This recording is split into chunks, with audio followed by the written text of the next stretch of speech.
Protect your DNA. BioPQQ can promote formation of new mitochondria. Infowarsstore.com. Marco Rubio. Meanwhile, Jeb Bush tries to get tough with Donald Trump. But as usual, it backfires on him big time. Please clap. And Barack Hussein Obama paves the way for a real Americana socialist to become president. The final dish by the New World Order's puppet is presented to the table. Live coverage of the New Hampshire primary begins right now on the Infowars Nightly News. Infowars! Infowars!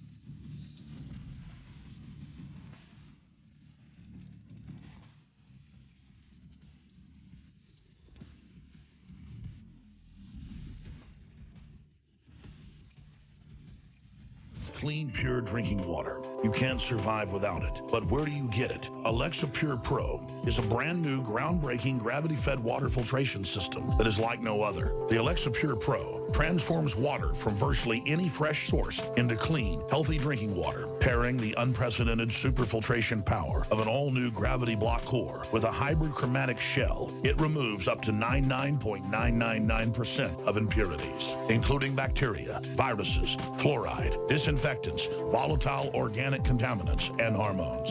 Filter capacity up to 5,000 gallons. Stainless steel construction, easy assembly, low maintenance. Replacement filters are simple to install. And now, as part of an exclusive limited time introductory offer, you can save $20 off the retail price and get free shipping. This is a limited time offer, so order your unit today and receive free shipping and $20 off. Go to InfoWarsStore.com or call 888-253-3139.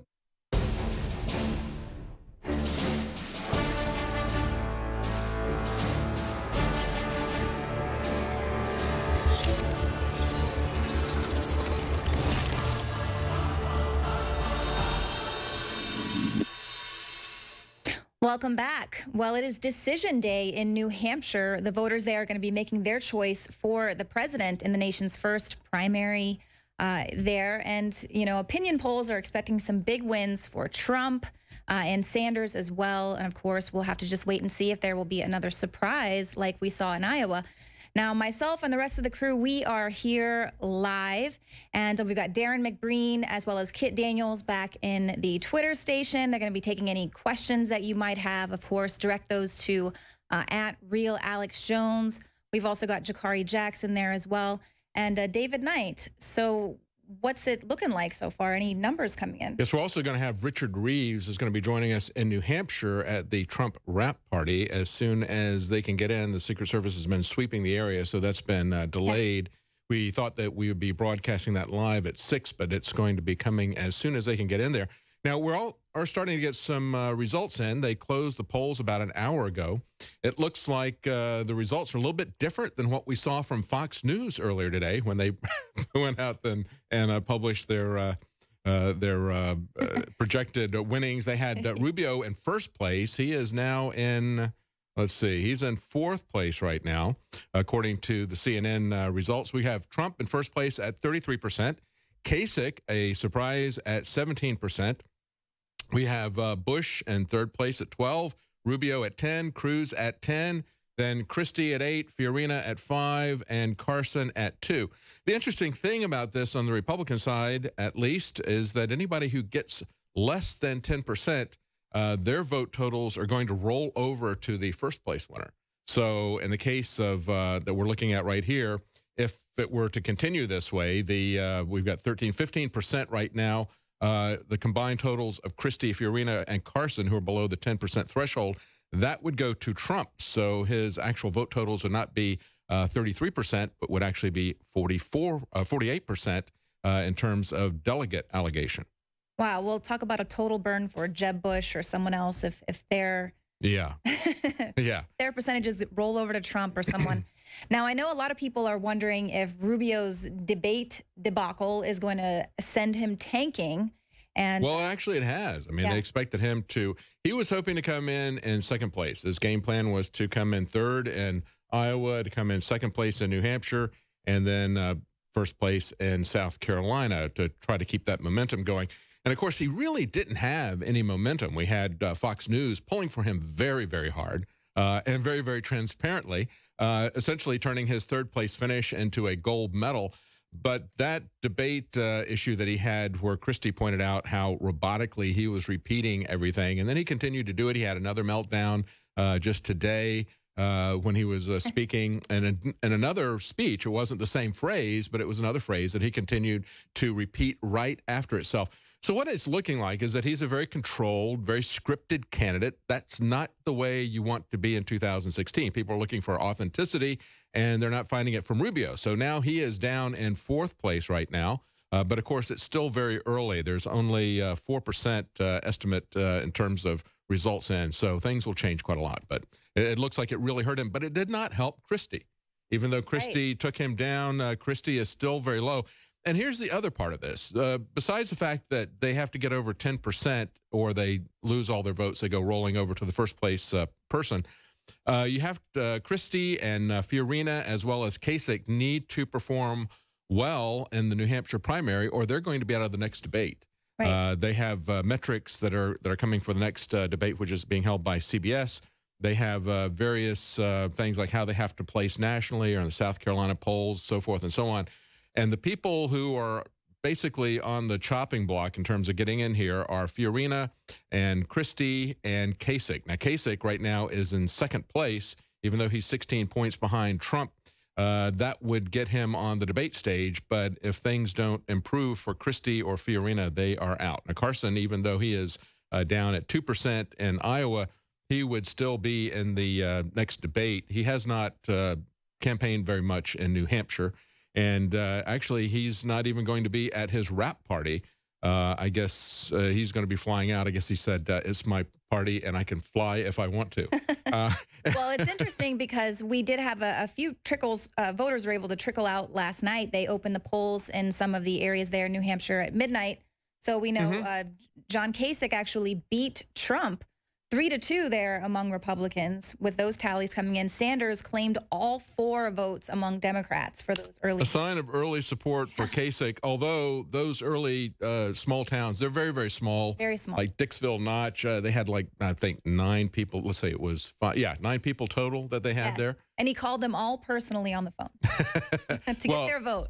And that's the interesting thing. And I mentioned this earlier on the radio show, the fact that in 1992, I was working with the Libertarian Party. Andre Maru was running for president, and somebody who was a Libertarian activist went to Dixville Notch because we've had 3 towns that cast votes early this time. They were the one back in 1992 that did the voting earlier. So a Libertarian activist sent a Libertarian magazine subscription to each of the residents of Dixville Notch. So for a year, they were getting a libertarian perspective on current events and news, and not just the mainstream media. And the result of that was that Andre Maru, who was basically unheard of, did not finish I think he got maybe 0.5% nationally, but he won Dixville Notch. And the lesson that I took away from that was that it is very, very powerful to have that information there, to wake people up. And there was no way to do that in 1992. There wasn't any internet. I mean, you couldn't afford to send a magazine subscription to somebody each and every month. You couldn't afford to do that. But that's what's changed.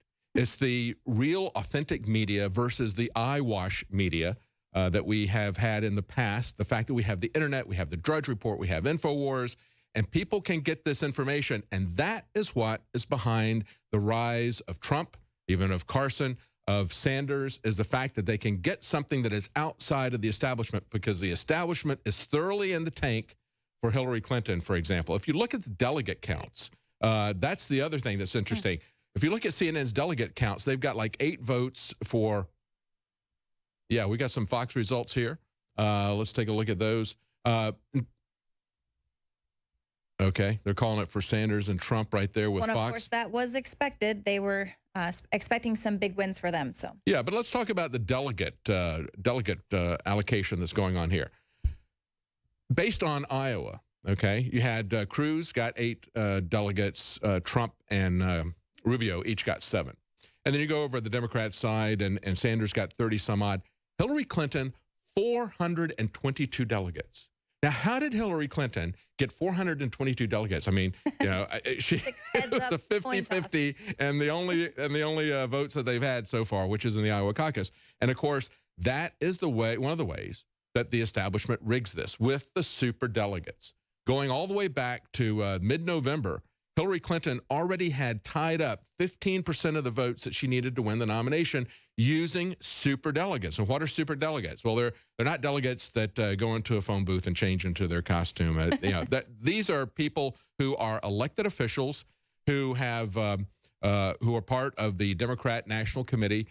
They get to choose who they want to vote for regardless of what the public wants. And that's what Sanders is up against. And it's one of the many ways that your vote doesn't count. It's one of the many reasons that we need to not get 100% tied up in the presidential race. It's very important. There are certain things that we can achieve there. But when it comes, certainly now at this point, now that Rand Paul is out, there isn't any way that we're going to achieve a massive change for the better in individual liberty. There's not any candidates that are out there supporting that. So if you want to do that, you're going to need to pay attention at the state and local level. And there are things that you can do there. There are things that can be done at the presidential level still in terms of the TPP that I think are important. I think we could leverage that with Trump. But in terms of certain issues, they are essentially off the table now in the presidential race. absolutely, and that's why Richard Reeves, we've got a video out of that while he explains why the delegate process is so important. And also, I know that there are reports now there was a libertarian group who had been working, and thanks to social media, they were able to get a large enough group of libertarians to agree to move to New Hampshire. Yeah, so something that's been going on for a while. Right. Free State Project. Yes, the Free State Project. And so they were able to get those 200,000 people, or 20,000. 20,000, yeah. 20,000. Enough to make a difference, but they're not all there. That number of people have made that commitment. Let's take a look at the a video report that we have about delegate math.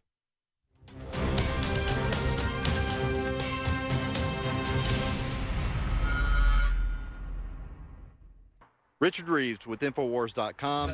Today is the big day. Today is primary day in New Hampshire, the day we've been waiting for months. Will Donald Trump get the big victory that has been predicted for so long, or will he get black boxed, or will there be some other shenanigans that we don't even know of yet? We're going to find out tonight. In the meantime, we are at the New Hampshire Republican Party headquarters, where we were working on a big story to learn how the delegate process works in New Hampshire. We want to bring the inside baseball to the Info Warriors in New Hampshire and other states as well. Each state is different, but we're going to try to find out our best information on how you go to Cleveland, Ohio for the RNC from here in New Hampshire.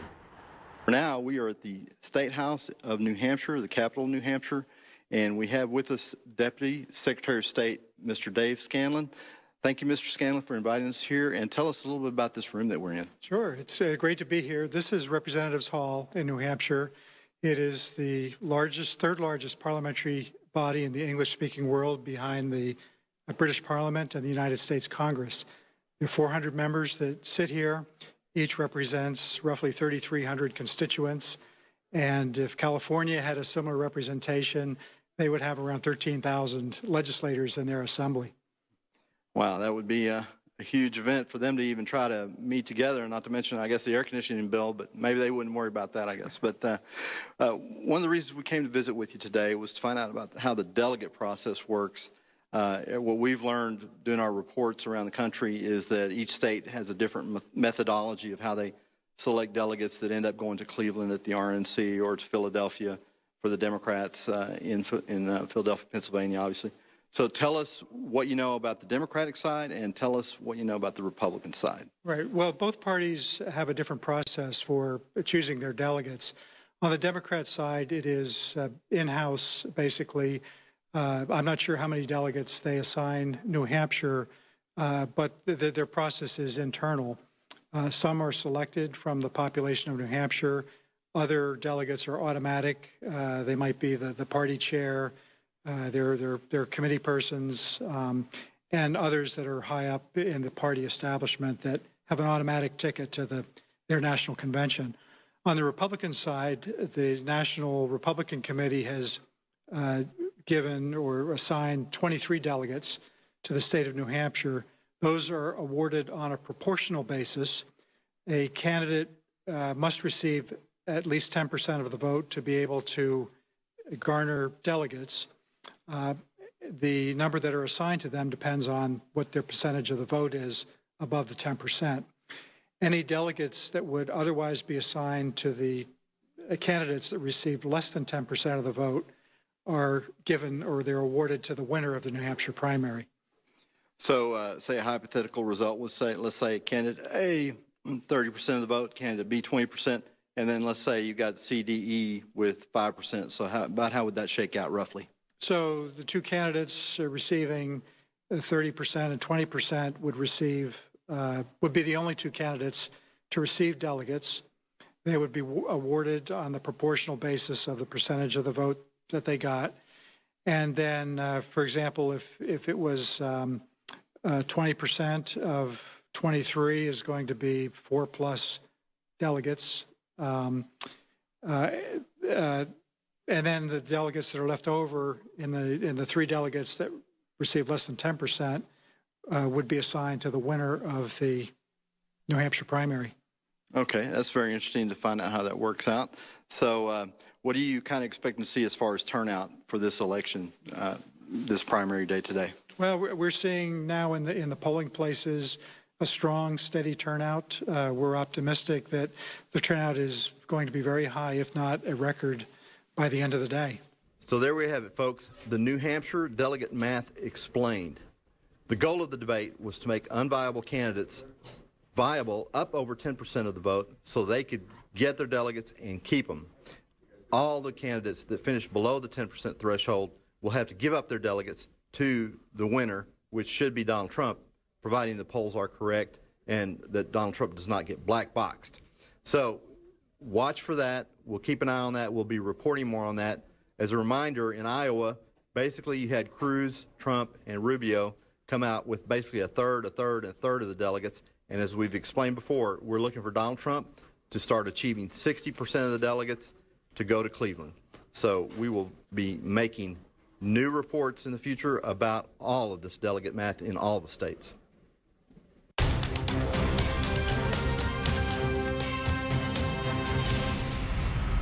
Well, that is very interesting considering the fact that Clinton went into this already holding 6 of the delegates there, and that's right, won. 6 of the 8 delegates. And so that's the math on the Democrat side. It is really skewed toward there.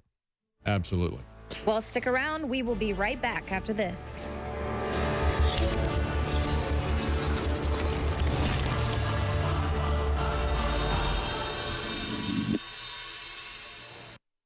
Look, I don't know what your problem is, but I simply cannot have students wandering the hallways during class, interrupting other classes, and giving prophecies of a great plague. We believe in win-win, folks, treating people like we want to be treated. That's why we develop nutraceuticals with Dr. Group and other top researchers, chemists, scientists, you name it. He's one of our advisors, to come up with products like Anthroplex that is an original product that he made just for us. And this is a base system to make super male or super female vitality work even better. It is natural. It just helps get your body pumping and going in the way you need to be going. And Dr. Group is here till we go to break to tell us about the latest product at InfoWarsLife.com, Anthroplex, that out of the gates, and we do this all the time with a new product, we discount it out of the gates to get you to try it, knowing that you're going to love it. It'll sell out. So InfoWarsLife.com, Anthroplex, 15% off and free shipping for the next 2 days only when you get it with super male or female vitality. Let's go to Dr. Group. Why do you call this the foundation to start the fire, and then the super male takes you to the next level? Well, we just look at the base problem that's going on right now in all over the world, which is the endocrine disrupting chemicals, the amount of estrogen that men have, the femininity of men, and what's going on even in children right now with low testosterone levels, low sperm count levels, and the problems that and the attack that we're seeing on the endocrine systems of both male and female. So I'm always looking for ways to boost that and to make it more effective and naturally get the body to start producing these hormones and balancing themselves. So what we decided to do was, how can we add a few other components in there that would actually boost the effectiveness of the super male vitality and at the same time address different issues that the male might have, so it would be a full approach. And one of those was zinc. And zinc is actually necessary for the production of testosterone. There's more and more studies coming out that zinc is essential for hormone balancing. What is in the goat weed? You've got one of the purest, strongest organic forms of it. What's so magic about the goat weed? Well, the horny goat weed was given that name because years ago in India, they noticed that a certain time of the year, this weed would grow and the goats would eat it and they would just go crazy with all the female goats. So that's how it was developed. It's called epimedium. And what that's been proven to do over thousands of years is increase sexual pleasure, help balance the male hormones. It can actually be used for women as well. But it really kind of resets and brings the hormone balance, improves sperm motility, and increases testosterone levels. So it counters the stuff they've been throwing at us. Results will vary overall. All I know is dynamite. I mean, absolutely dynamite with the stamina, with the weightlifting, with the swimming. Folks, the new product is available. Anthroplex, available at InfoWarsLife.com. Dr. Group, thank you for developing this amazing product. Thank you.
Welcome back.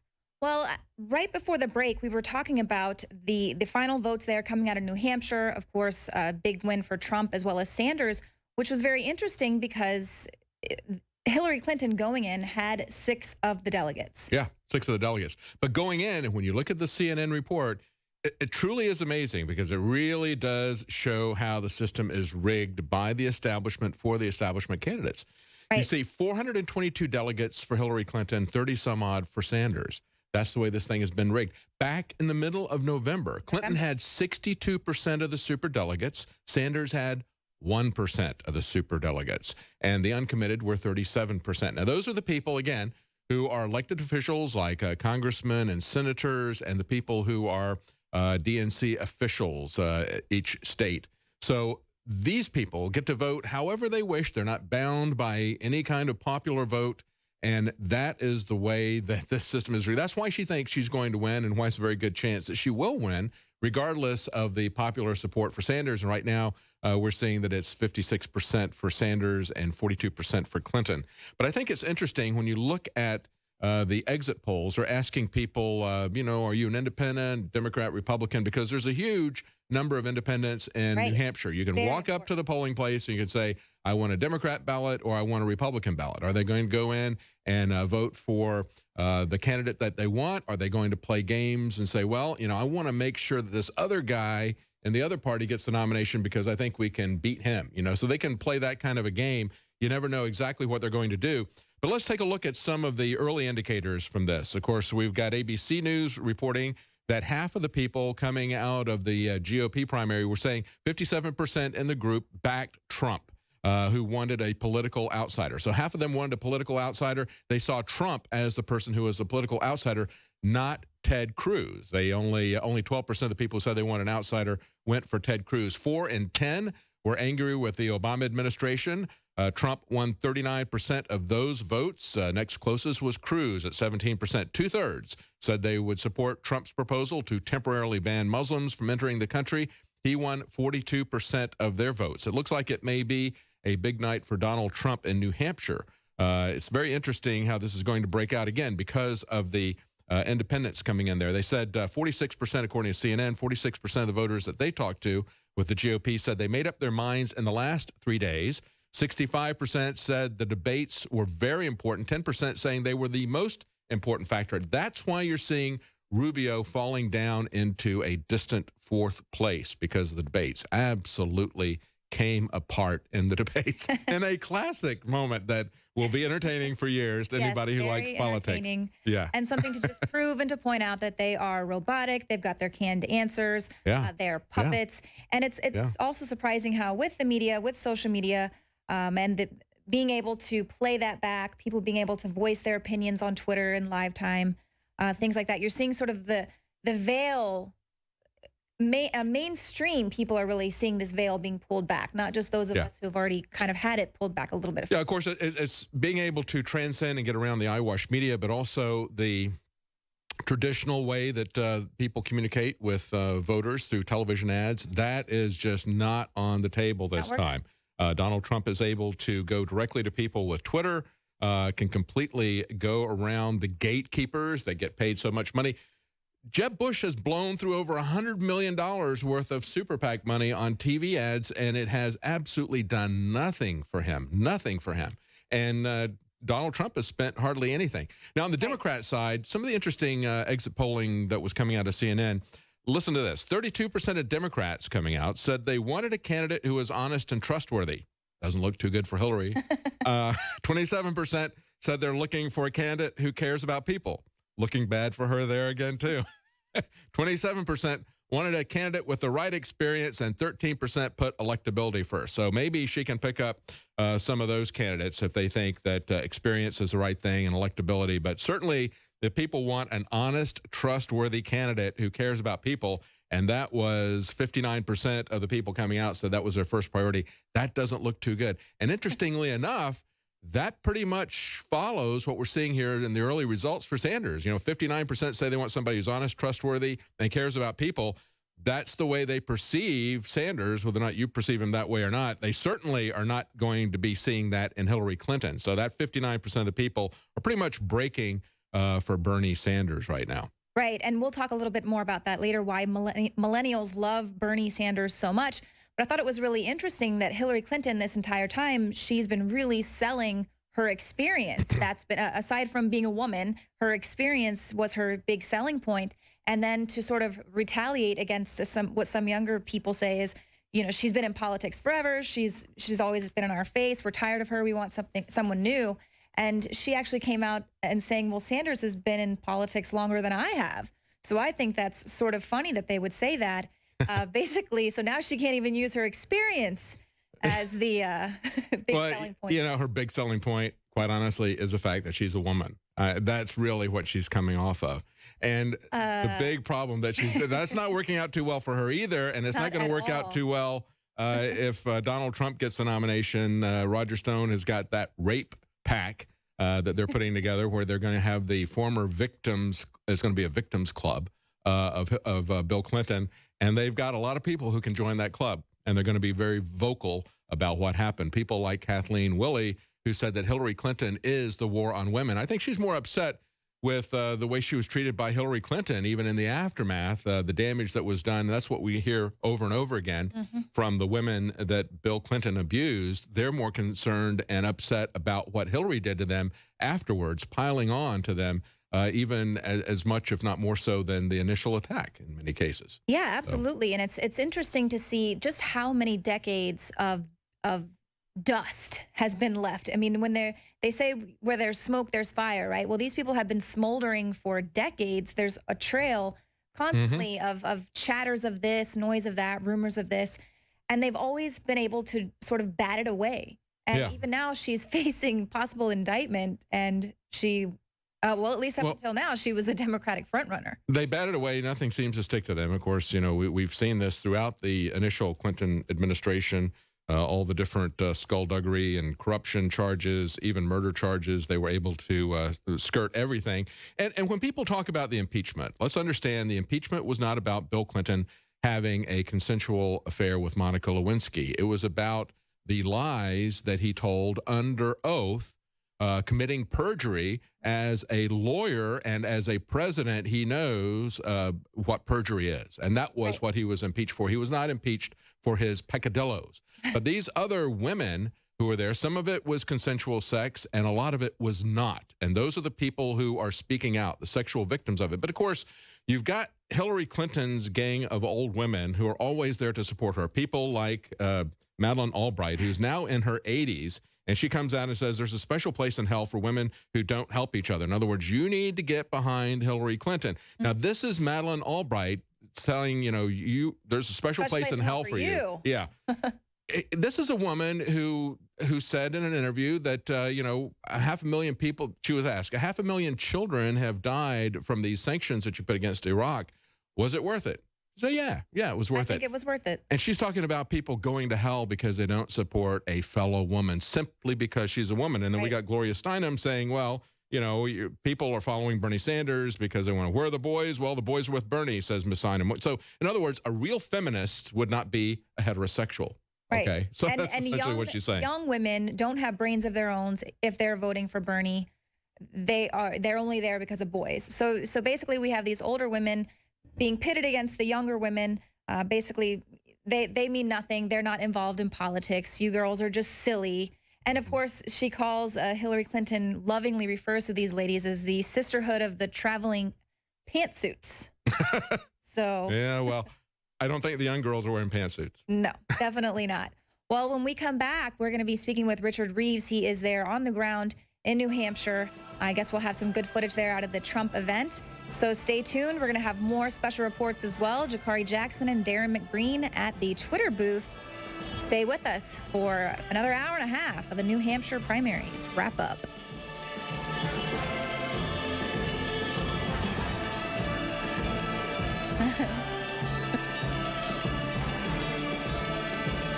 You're listening to Alex Jones.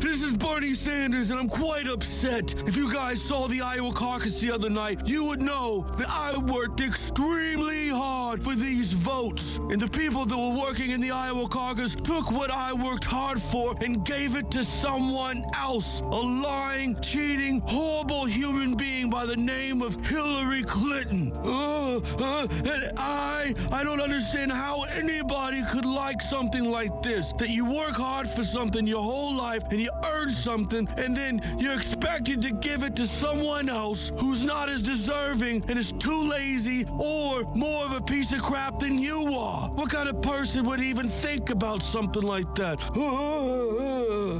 Hey, that'd be you, Bernie Sanders. Guess you just felt the burn. You can find more reports like this at Infowars.com. I'm Joe Biggs.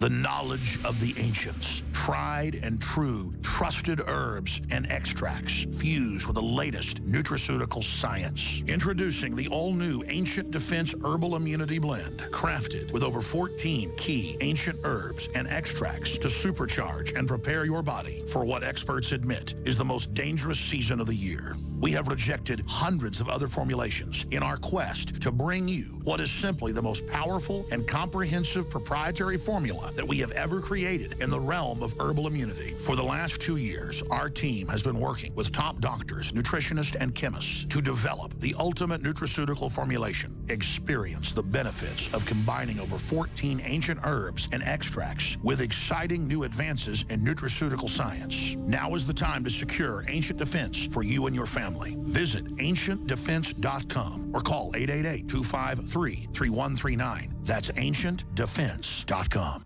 General, what do you think about the FBI saying that there was a terror alert on Monday about a potential Fort Hood situation? The police are shoving people, shoving Alex, shoving the crowd. Here we go, folks. I'm being assaulted. Whether it's the radio show, the news websites, documentary films, or the nightly news, Infowars is the tip of the spear. Is this another false flag stage attack to take our civil liberties and put more Homeland Security while sticking their hands down on the pants on the streets? It's up to us to set brush fires in the minds of men and women everywhere, and that's what PrisonPlanet.tv is designed to do. You watch, the Assad regime is going to be blamed or accused of using chemical weapons against the so-called rebels. What we see now is a war against reality. It's a war against the truth. It's more vital than ever that supporters of freedom become members of PrisonPlanet.tv and share their membership with up to 11 friends and family. Visit InfoWarsNews.com today. Become a member, share your membership, and help take the InfoWar to the next level. Infowars Life and InfoWarsLife.com is extremely excited to announce our latest release, Winter Sun, a revolutionary type of vitamin D3. Winter Sun is a premium quality vitamin D3 nutritional supplement. It is produced by extracting oil from healthy, nutrient-dense plants known as lichens. Every batch is analyzed for purity and D3 content. It's completely free of toxins and allergens. Visit Infowars.com today or call 888-253-3139.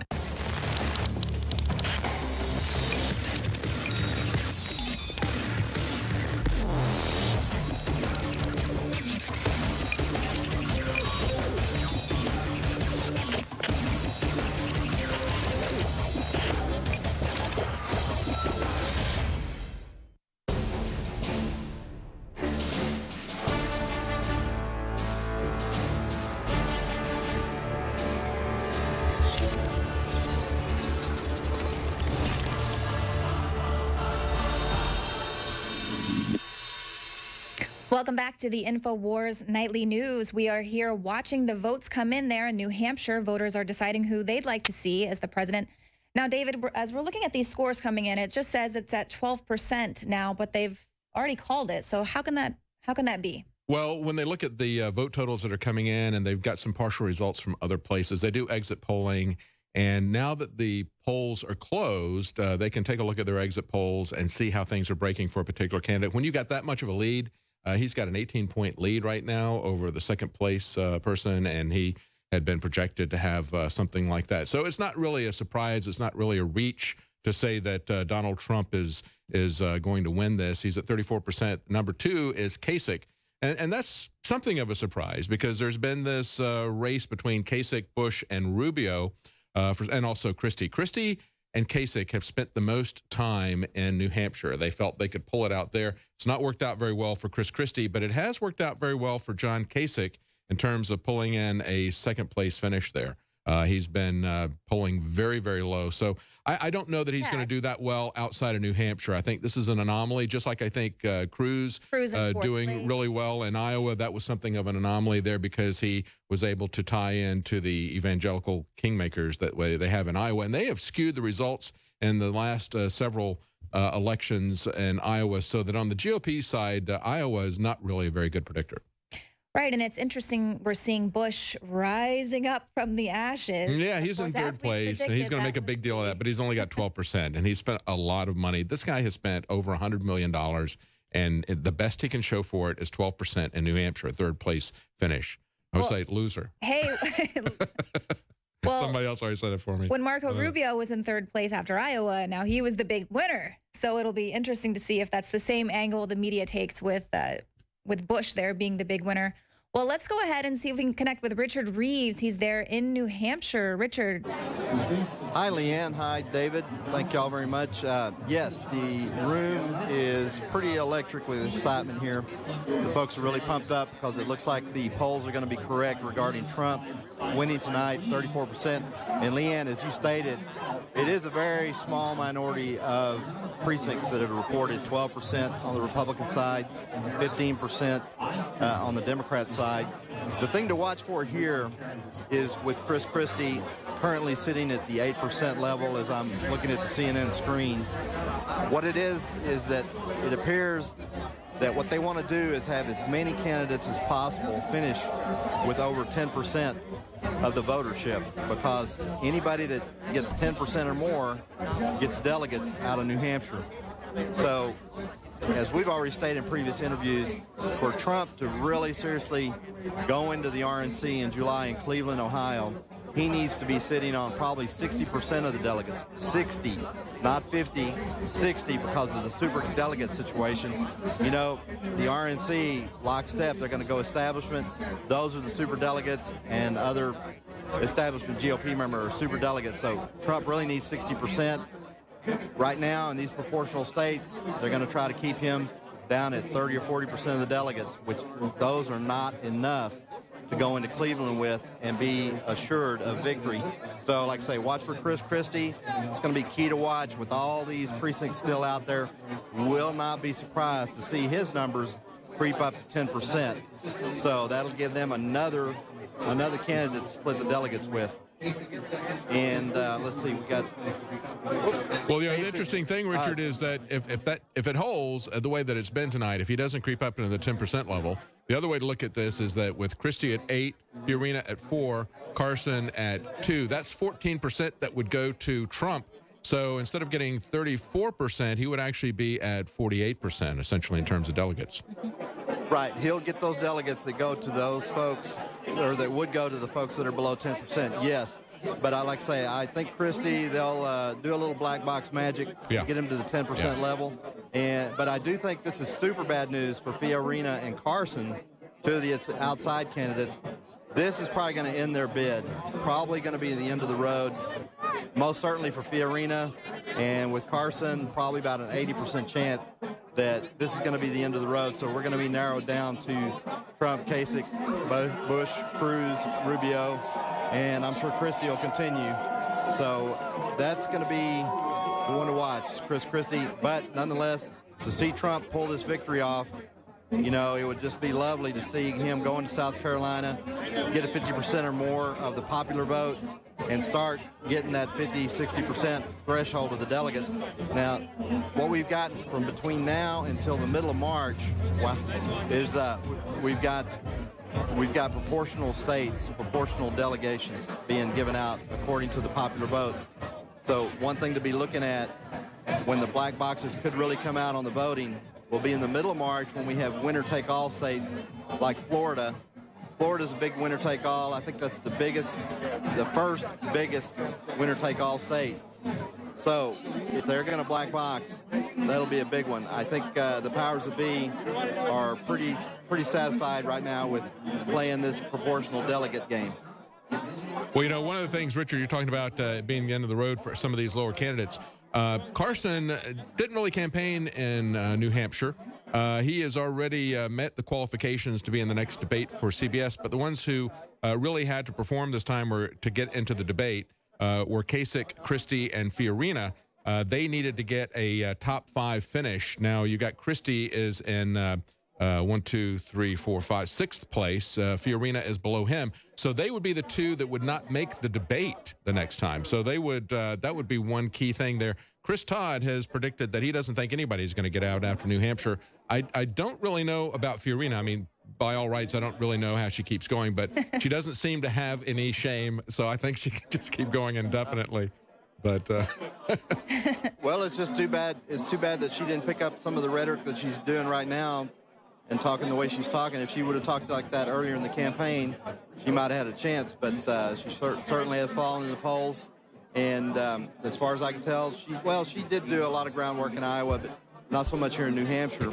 And speaking of groundwork, that's where Kasich, actually, for people here in New Hampshire, Kasich is not really a surprise, actually, because just like Ted Cruz shook the most hands in Iowa, looked at the most people, looked them in the eye in Iowa, that's what Kasich did.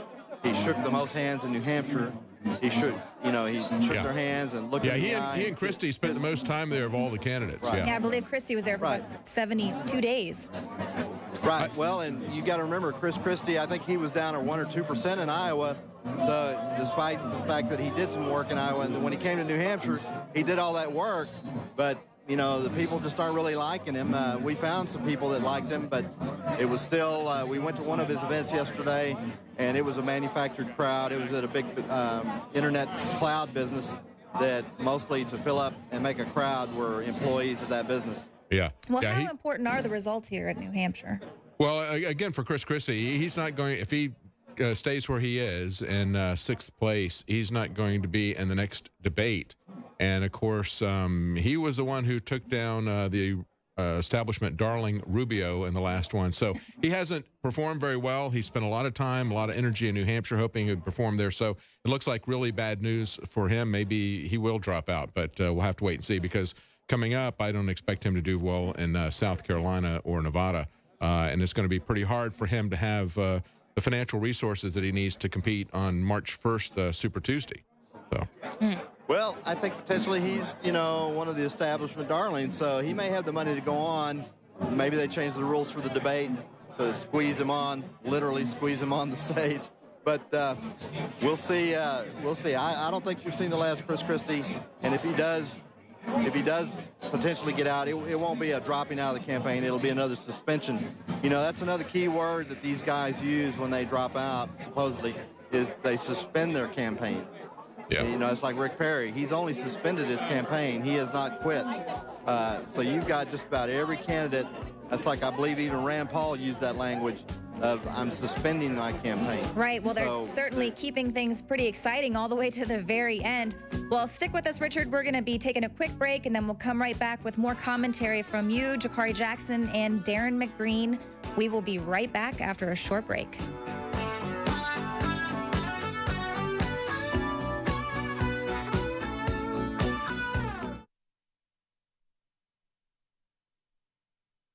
Brain Force is here. Ladies and gentlemen, I've been on this the last few months. You probably noticed I've been more crazed, more focused, less brain fog, more energy, more special reports, and it's because of Brain Force. One of the worst things with most energy products is it's not sustainable, right? You're going to crash and going to feel really bad afterwards. This has a bunch of different antioxidants and compounds and polyphenols. Everybody's on these drugs to knock their brain out because the brain's so fried. We kept changing this formula over and over and over again until it became sort of a grand puzzle. For example, the L-theanine inside of it, that is activated by the different compounds in the yerba mate that we put inside of it as well. This just increases the compounds you already have. This is what you're actually designed to run on. Exactly. It's kind of like a car will run on one form of junkie gas, but it runs really good on what it's designed for. You will find Brain Force, Survival Shield X2, and other game-changing products at InfoWarsLife.com or call 888-253-3139. Introducing Secret 12, the new Infowars Life vitamin B12 formulation. Most forms of vitamin B12 are highly processed and synthetic and could not be properly absorbed by the body. That's why for real results, so many are having to turn to painful B12 injections, which are known to have higher absorption rates. Now, InfoWarsLife.com is excited to announce that we can bring you our most bioactive, powerful form of B12 that has been developed with our exclusive perfected process.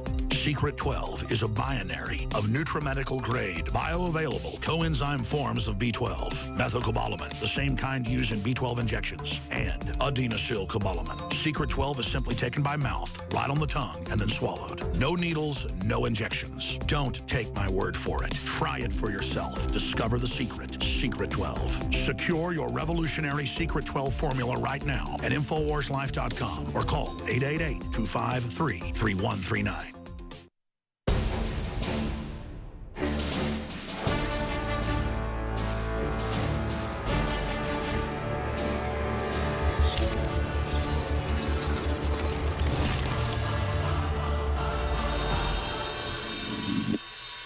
Welcome back to the InfoWars Nightly News. We are coming at you live for Decision Day in New Hampshire. Looks like they've already called it for Trump as well as Sanders.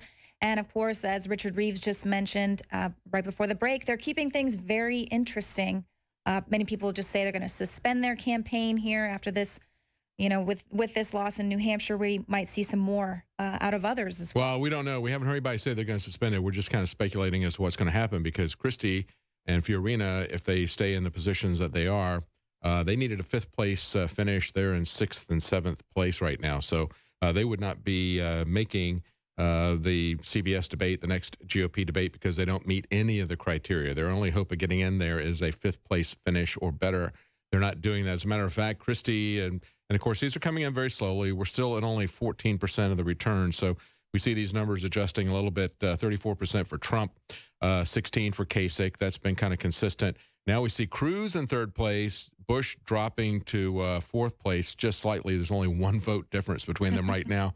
Tied at 12, essentially. Rubio at 10, Christie at 7. If Rubio drops down to 9, again, all his votes belong to Donald Trump. So we'll see what happens with that. All right, that'll be very interesting. Well, let's go ahead and go to Darren McBreen now. He is over at the Twitter station. What's going on, Darren? Well, check this out. This is our brand new Twitter station here at the Infowars.com studios in Austin, Texas. Pretty cool, huh? Yeah, it's great. Well, I'll be here for the next couple of hours. I'm going to be monitoring Twitter and Facebook, as well as keeping a close eye on the mainstream news media. I want to get their reaction to tonight's primary in New Hampshire. So far, the good news is that Dilbert was wrong, right? Yeah. Remember, there's a story on Infowars.com today about the creator of the popular cartoon series Dilbert. Give me a mouse over here. He said that the fix is in and that Mr. Roboto Rubio was going to be the GOP. You know, the GOP was going to rig it for him to win, but it looks like Rubio is sinking fast, and that's the way I like it. Well, I know you talked about this a little bit earlier today, or possibly Watson as well, that, I mean, they might go for the big rig and hope to not get caught, but if they do, it would be other minions that would be thrown to the fire. But well, we know Marco Rubio, he's the stereotypical poster child for the GOP candidates, along with Jeb Bush. Yeah. So we know that those are the establishment candidates. But it's very interesting to see. Yeah, I don't think I have heard that there's a big divide right now between conservatives and the traditional conservatives. For example, they will still go to Fox News to watch breaking news coverage, but more and more people, they no longer trust the analysis of Fox News. So there's this division. More and more people are now going to places like the Drudge Report or Breitbart or, of course, yours truly, Infowars.com. So they're abandoning Fox News. They no longer worship Fox, and that's just on the right-wing side, you know. But Donald Trump knows this, and that's why he's able to openly speak out, you know, even criticize people like, God forbid, say anything bad about Senator John McCain, who is a war hero, you know. And that's what the establishment wants you to think. But now if you tune into Infowars or Breitbart or the Drudge Report, people are learning that maybe John McCain wasn't a war hero after all. Right. It's just so interesting to see how many people. There was a woman that was interviewed as she was exiting, and after the debate the other night, and she just talked about how Marco Rubio, well, he just kept repeating himself. He's not getting my vote now. And it's so funny how now they have always had talking points. I mean, still to this day, the media uses talking points, but you don't realize it if you're not switching to all the different stations. And you know, so it's just interesting to see how they can finally start to see behind the curtain there with the talking point. People are hungry for authenticity. They want to see authenticity, and when you pull what he did, you show that you can't think on your feet. You don't show that you show that you're not mature. He's really pretty young for a senator. I mean, you compare him to John Kennedy. John Kennedy had a lot more life experience than Marco Rubio did, but you know, he's now sinking like an anchor baby. And I would say that's a good thing because he's not eligible to run for president, in my opinion, and neither is Ted Cruz. And that's a big deal, I think. That you have to be eligible. You have to start. If you're going to be a candidate like Ted Cruz and you say you're going to restore the Constitution, you're going to appoint originalist judges, then why wouldn't you go with an originalist interpretation of what a natural-born citizen is? You know, you're starting out at a point of hypocrisy. And, of course, he's playing... Yeah, he's up to his usual tricks right now as well. Let's go to Jakari. Thank you, Darren. Let's go to Jakari Jackson. Jakari. Thank you, David. Now, we've been talking a lot about Donald Trump and the things that are going on out there in New Hampshire. We do have our reporters on the ground, and we will go to them when Mr. Trump takes the stage. But for the time being, let's talk about the other winner today, Mr. Bernie Sanders. Now, I know you talked about this a little bit, Leanne, when you were discussing why people are feeling the burn, so to speak. I had a chance to go out to the University of Texas last week, and I did a man on the street, and I asked people a very simple question. I said, who is your favorite presidential candidate? And then I asked them to follow up, and what is your favorite policy? And many people were feeling the burn. They say they like Bernie Sanders. And the reason why is because of the programs that he's suggesting that we implement in the country, such as free college tuition. Now, when I asked the young lady, I said, well, who's going to pay for all this? Where you can get money for this? And she said, well, hopefully the rich people in America will pay for it. Now, if you look at Mr. Sanders' plan, he does have something targeted towards, I guess, what you would refer to as the 1%. But also, if you look deeper into his plan to fund these programs that he's trying to implement, he also targets people who make around $250,000 a year. Now, it's much more than the average American makes, but that is far from the billionaire boys club of the 1%. So it's kind of like that old analogy of the crabs in the bucket, right? You know, the crabs are trying to crawl out the bucket and they never make it out because another crab grabs them and snatches them back down. It's the same thing. People don't make it out of the upper middle class because as soon as they're about to get up to that next level, the taxes or whatever else come and snatch them back down. And that's something that a lot of people don't understand, especially the younger voters. And to be fair, you know, if I was 17, 18 years old, I'd probably be seduced by the siren song of Bernie Sanders as well. But we really need to have people understand this, that free stuff isn't free. And you college kids, you know, once you move out of mom and dad's house, and you're out there paying your own bills and you make a decent amount of money, you're going to be reminded every time you look at that paycheck and you see how much taxes they take out, that free stuff is not free. Yeah, you know, when you're talking about being pulled out of the, as you start to climb out of the bucket, being pulled down by tax rates, Jakari, we got to remember that Bernie Sanders was talking about the 90+% tax rates that we had suffered under in the past, the top rates. And even said, well, you know, Ronald Reagan had rates like that. Well, that's what they were when he started. When he got finished, they were very different. They lowered the tax rates and simplified the tax code quite a bit. That was probably the best thing that happened out of the Reagan administration. As a matter of fact, Ronald Reagan became a Republican because he was being taxed as a Hollywood actor at 90+%.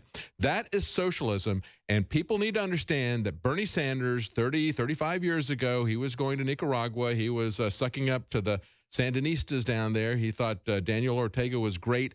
Daniel Ortega ripped off his people. It was a kleptocracy. He stole more property there than Wall Street has ever stolen. But Daniel Ortega and the rest of these South American socialists that Bernie Sanders loves so much, I call him a Bernie Sandernista, people like Hugo Chavez, they paid the bankers that Bernie Sanders campaigns against. They're his piñata that he beats. They were paying them 700% return on investment, and they're bragging in Bloomberg that the Venezuelan communists, as well as the Nicaraguan people, would always pay the bankers before they would pay the people. So the people there are suffering under a horrendous burden of redistribution and confiscation of property. Even the communists and the conservatives, libertarians, threw out Daniel Ortega because he had stolen so much of the property that was there. And that's the hero of Bernie Sanders. That is what socialism is in the long run.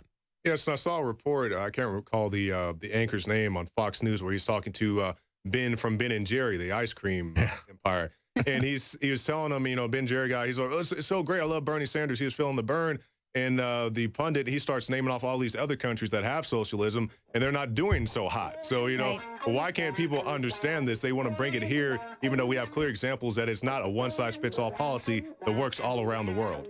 Right. Well, obviously, when you have students being indoctrinated with this socialism for decades, it's not a wonder that they're going to come out with these ideals. And of course, they don't want to look at what's not working, not when there's a utopia to be had. Well, stick around. We'll be right back.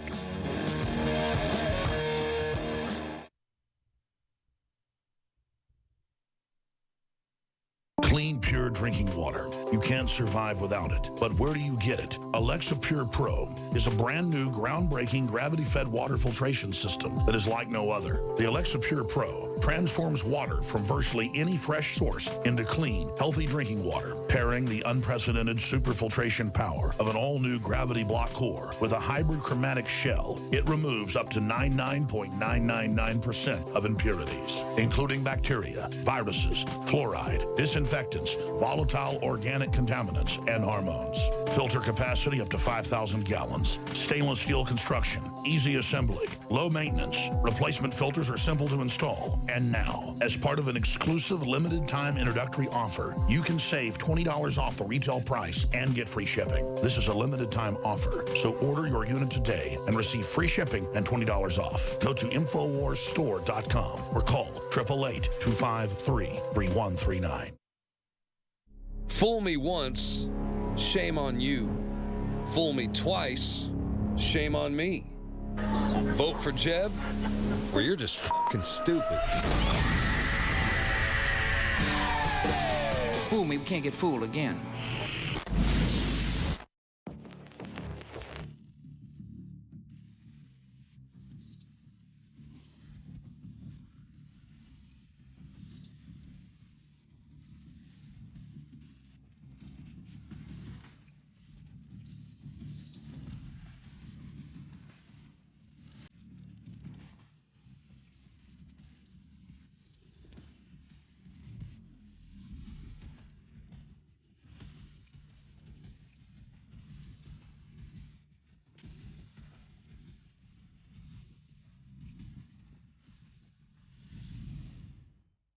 The knowledge of the ancients, tried and true, trusted herbs and extracts fused with the latest nutraceutical science. Introducing the all-new Ancient Defense Herbal Immunity Blend, crafted with over 14 key ancient herbs and extracts to supercharge and prepare your body for what experts admit is the most dangerous season of the year. We have rejected hundreds of other formulations in our quest to bring you what is simply the most powerful and comprehensive proprietary formula that we have ever created in the realm of herbal immunity. For the last 2 years, our team has been working with top doctors, nutritionists, and chemists to develop the ultimate nutraceutical formulation. Experience the benefits of combining over 14 ancient herbs and extracts with exciting new advances in nutraceutical science. Now is the time to secure Ancient Defense for you and your family. Visit ancientdefense.com or call 888-253-3139. That's ancientdefense.com. It's never going to get any better. Don't look for it. Be happy with what you got. Because the owners of this country don't want that. I'm talking about the real owners now.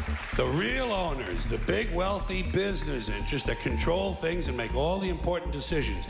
Forget the politicians. The politicians are put there to give you the idea that you have freedom of choice. You don't. You have no choice. You have owners. They own you. They own everything. They own all the important land. They own and control the corporations. They've long since bought and paid for the Senate, the Congress, the state houses, the city halls. They got the judges in their back pockets.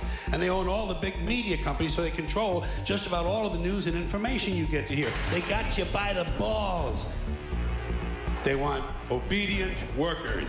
Obedient workers. People who are just smart enough to run the machines and do the paperwork, and just dumb enough to passively accept jobs with the lower pay, the longer hours, the reduced benefits, the end of overtime, and the vanishing pension that disappears the minute you go to collect it. And now they're coming for your Social Security money so they can give it to their criminal friends on Wall Street. It's a big club, and you ain't in it. You and I are not in the big club. The owners of this country know the truth. It's called the American dream, because you have to be asleep to believe it. But I'll tell you what they don't want. They don't want a population of citizens capable of critical thinking. They don't want well-informed, well-educated people capable of critical thinking. They're not interested in that. That doesn't help them. That's against their interest. That's right.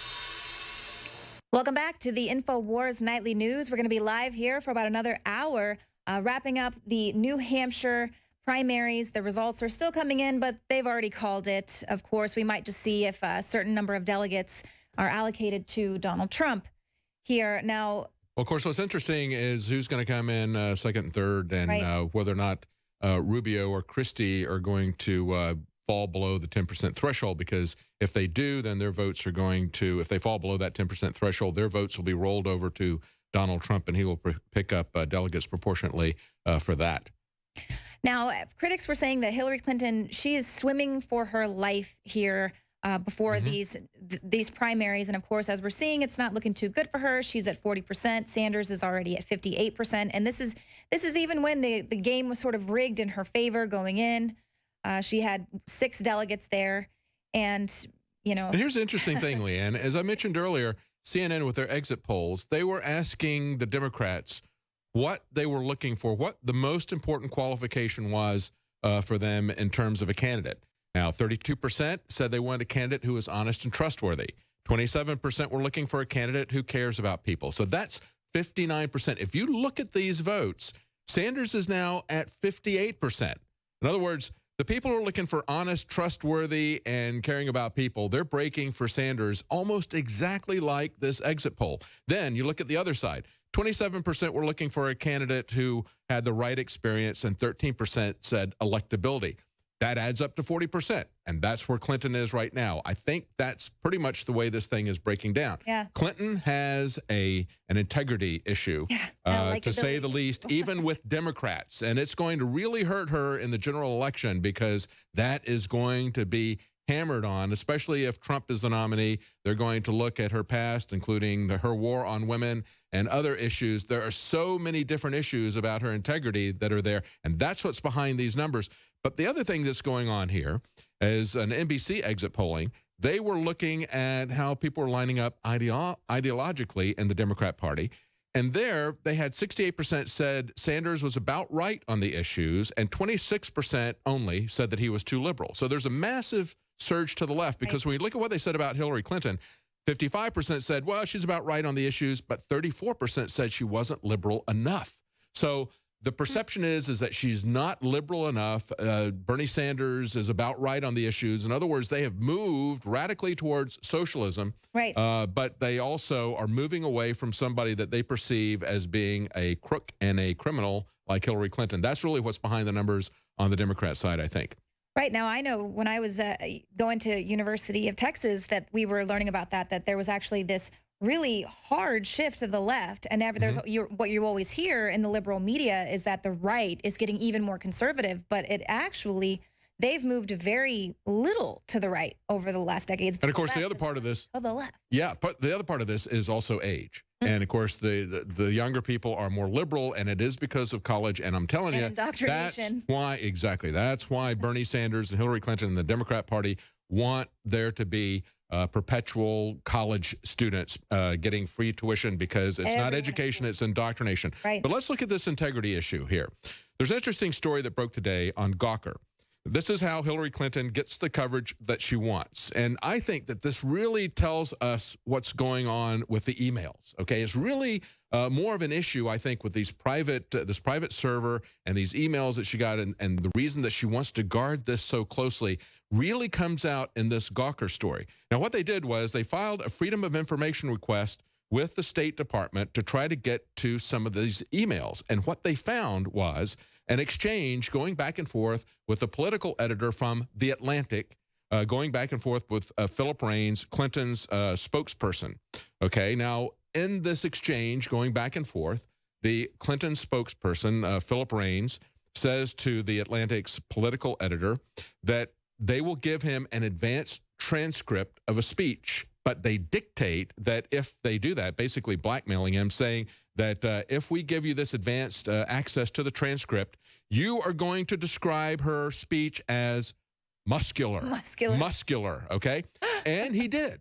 It was essentially, they blackmailed him into doing it. He played ball with them at The Atlantic, and that's what is going on. And you're going to find a lot of that type of stuff that's going to be hidden in these Clinton emails. That's the kind of arm twisting and blackmailing that Clinton is capable of. This is a very small issue compared to the other stuff that is buried in there. I can guarantee you there's a lot of really hardball blackmail in there, and there's a lot of people who don't want that information to come out. It'd be a lot more embarrassing than a political editor being muscled into using the word muscular. Okay, there's a lot of real dirt that's going to come out on the people that Hillary Clinton is blackmailing. That's why the Washington establishment is closing in on her, trying to hide these emails, even though it's clear that she broke the law. They don't want full disclosure because stuff like this is going to come out, much worse stuff than this is going to come out. Right, and I feel like that's why, that was the feeling that I got from her when she sort of gave that smirk that nobody controls me and I can't be made to do it. It was almost like she was giving them a wink that I own you, I control you, I'll take you down with me. Oh, yeah. And it'd be pretty interesting to see what other media outlets out there had made these arrangements with the Clinton campaign.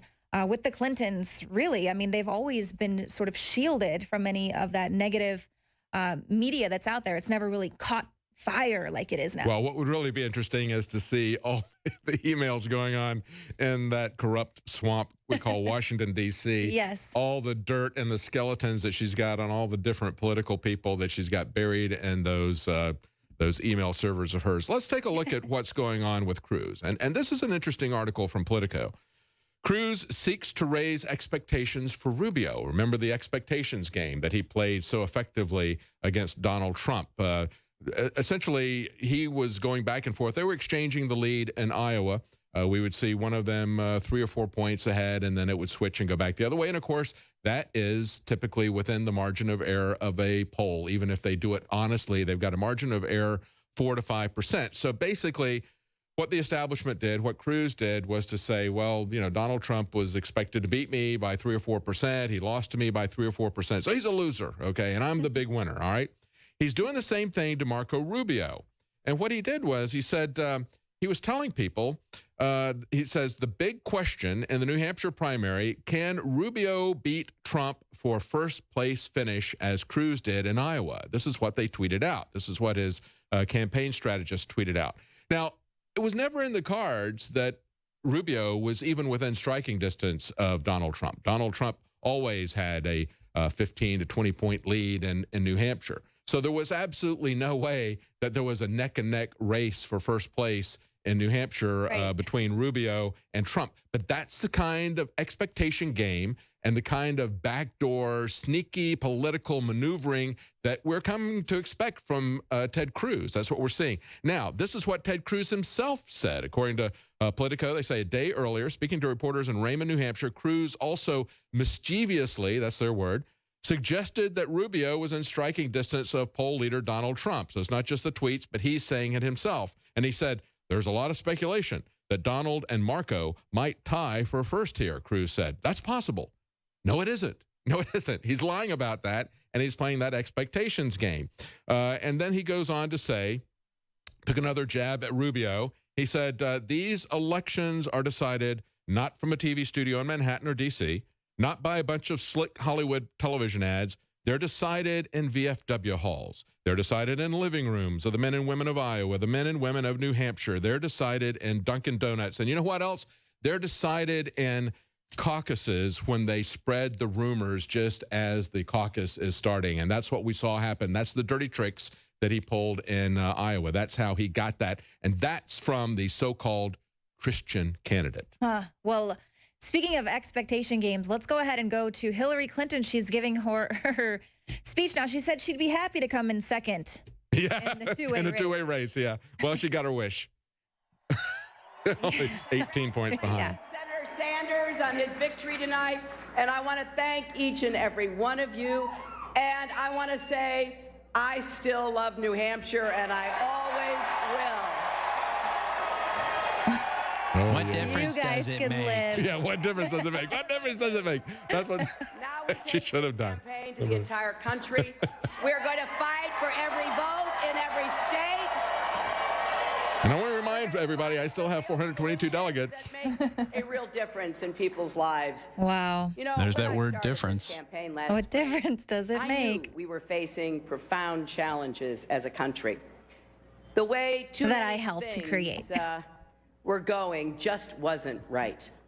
It isn't right that the kids with that administration. Wait, we're not going in the right direction? I thought she was part of that administration. Wait, we just had 8 years of Obama. Yeah. She was part of his administration. It isn't right for a grandmother. Oh, she's a granny. In New Hampshire or anywhere else to have to choose between paying rent and buying medicine because a prescription drug company increased the price 4,000% overnight. And it isn't right. Oh, Maybe it's all Martin Shkreli's fault. It's his fault, those little That's whippersnappers. No one else is to blame. Is he a millennial? Doing the same work, or is he a even though she's been Gen on the Y? job Or for more years. he's young. Well, you know, those grandmothers could fix their economic problems if they just give some speeches to Goldman Sachs. Right. No problem at all. I hear they pay really well if you suck up to them. Yeah. What are we going? Finger wag them. Yeah. You bad banks, don't you do that again.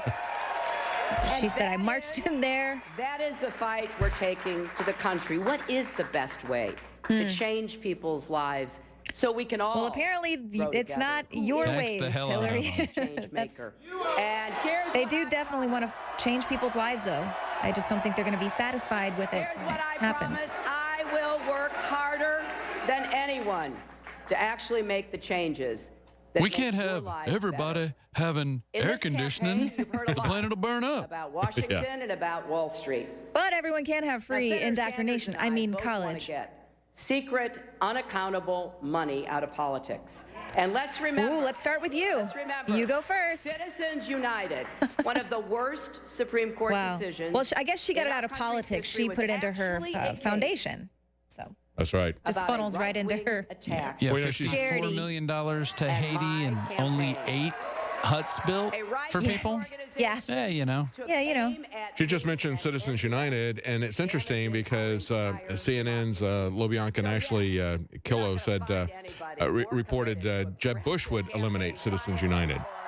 He said, yeah, that was a really bad decision. Now, Trump tweeted out, now that Bush has wasted $120 million of special interest money on his failed campaign using Citizens United, he says that he would end super PACs. Sad. Sad. Comment, yeah. Loser. So yeah, now that he's milked that for all this money, and you know when you talk about Citizens United and super PAC, he's like, Hillary Clinton is complaining about this. I mean, here she and Jeb Bush are the 2 biggest beneficiaries of Citizens United and super PACs complaining about it. And money in politics. Yeah. Well, see, that's the way that they can distance themselves and try to look honest, okay? And say, yeah, this is a horrible thing that these corporations are putting together unlimited amounts of money on this, and you know that it's just awful. And yet they are the ones who have their fingers in the pot more than anybody else. The problem is not going to be solved by putting artificial constraints on what people can spend on free speech, okay? I agree in principle with Citizens United. I think the problem is we've got too much power and influence in Washington. And as long as you've got that much power and influence in Washington, it will breed corruption. And it won't matter what your laws say. You can have Citizens United or you cannot have Citizens United. You can put strict limitations on the amount of money that they can spend, and they'll find ways around it, like having you speak to them and giving you $153 million over a couple of years. They will find ways around that for the graft and corruption if the loot and the power is concentrated in Washington. And again, that is the same thing we're seeing, I believe, with the open borders issue. You're not going to stop it with a wall. You're going to stop it only when you remove the pot of gold at the end as an incentive. You know, when you've got the war on drugs and when you've got the welfare state here in the United States, as long as those things are in place, you will never be able to interdict traffic coming in here because it's in their financial interest, just like you're not going to stop the corporations from buying corrupt influence in Washington, no matter how many laws you put in place. Hey, guys, Hillary just mentioned that she's going to rein in Wall Street when she is president. She just said those words came out of her mouth. But did she mean R-E-I-G-N? She's going to reign in Wall Street? She will reign over Wall Street, and her speaking fees are going to double, is what she said. Yes. It's all double speak here coming out of the mouth of Hillary Clinton. Yeah. Of course, there were reports it's double speaking fees. Double speaking fees. Newspeak fees, yeah. You better hashtag that right away. Dues News.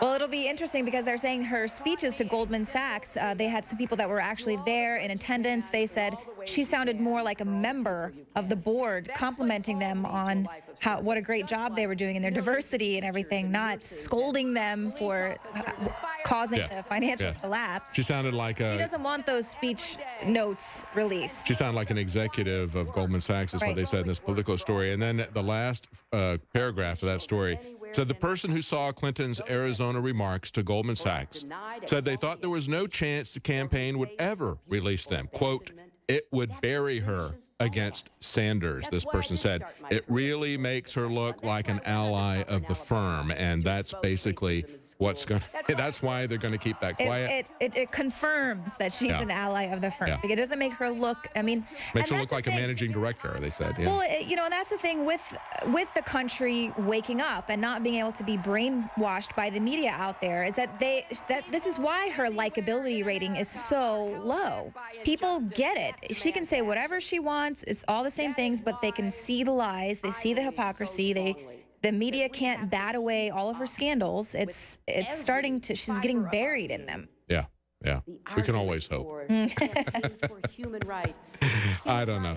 She seems to have 9 lives. And this is precisely, you know, Larry Nichols, we've talked to him a number of times. Alex Jones interviewed him last Thursday.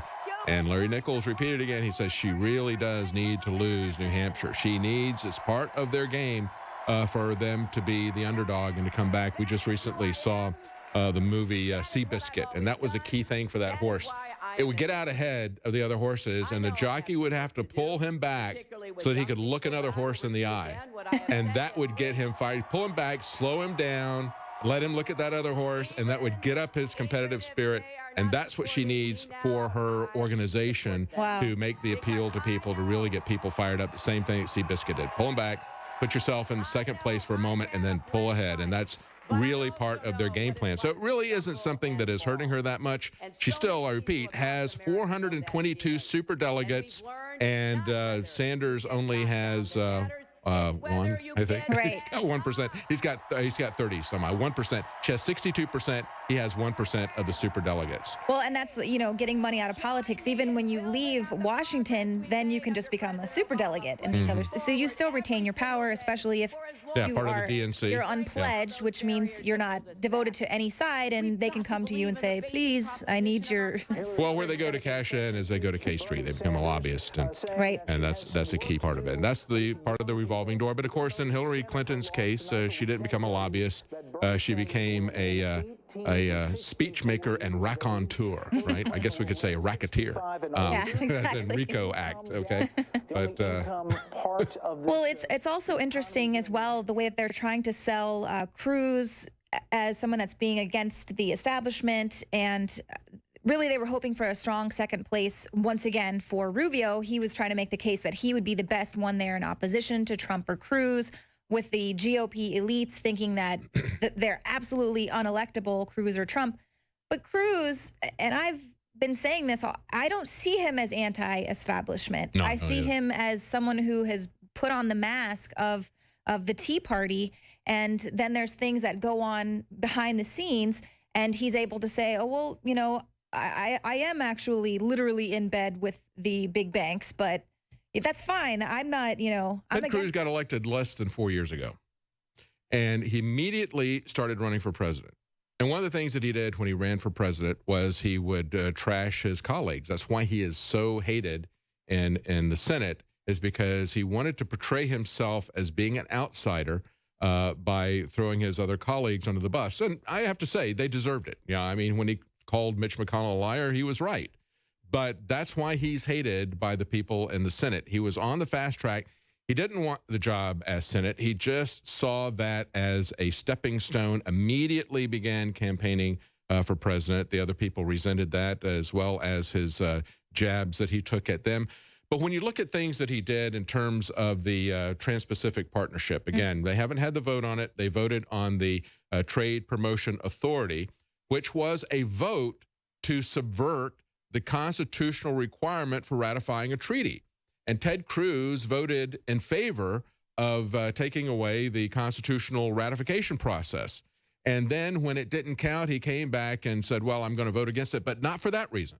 He didn't say he was voting against the TPA because it violated the constitutional requirements for a treaty. He didn't say he was voting against it because he didn't favor the TPP because it was a power grab that had been negotiated in secret, that it was a massive transfer of sovereignty, as Senator Sessions said.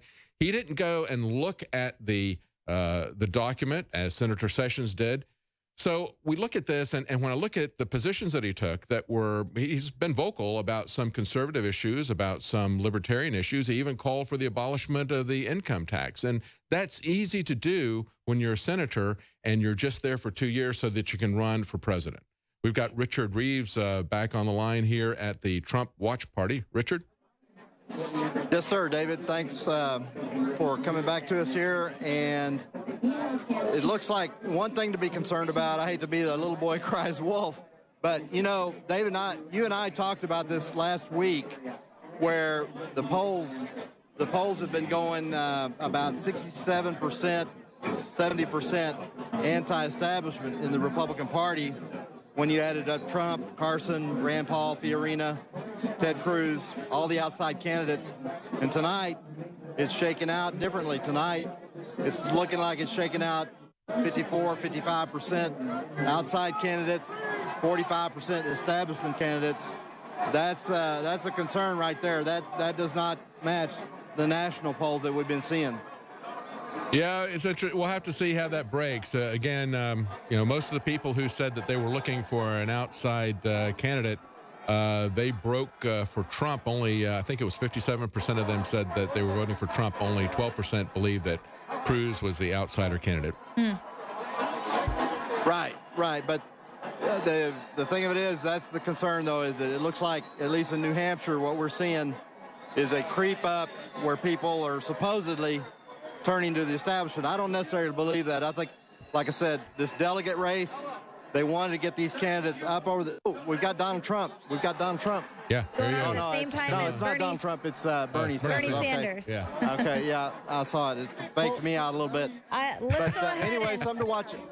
Yeah, we'll make sure we come to you when Trump goes on. Let's go ahead and hear Bernie Sanders and his very good. winning speech. For the vigorous campaign they ran in New Hampshire. Yeah, I got to say, his speech was, when you compare his speech to Hillary Clinton's in Iowa, I mean, she came out and, yeah, this is great, I won. And it really was still up in the air. And he says, well, we haven't really determined what's going on here. And he was so gracious.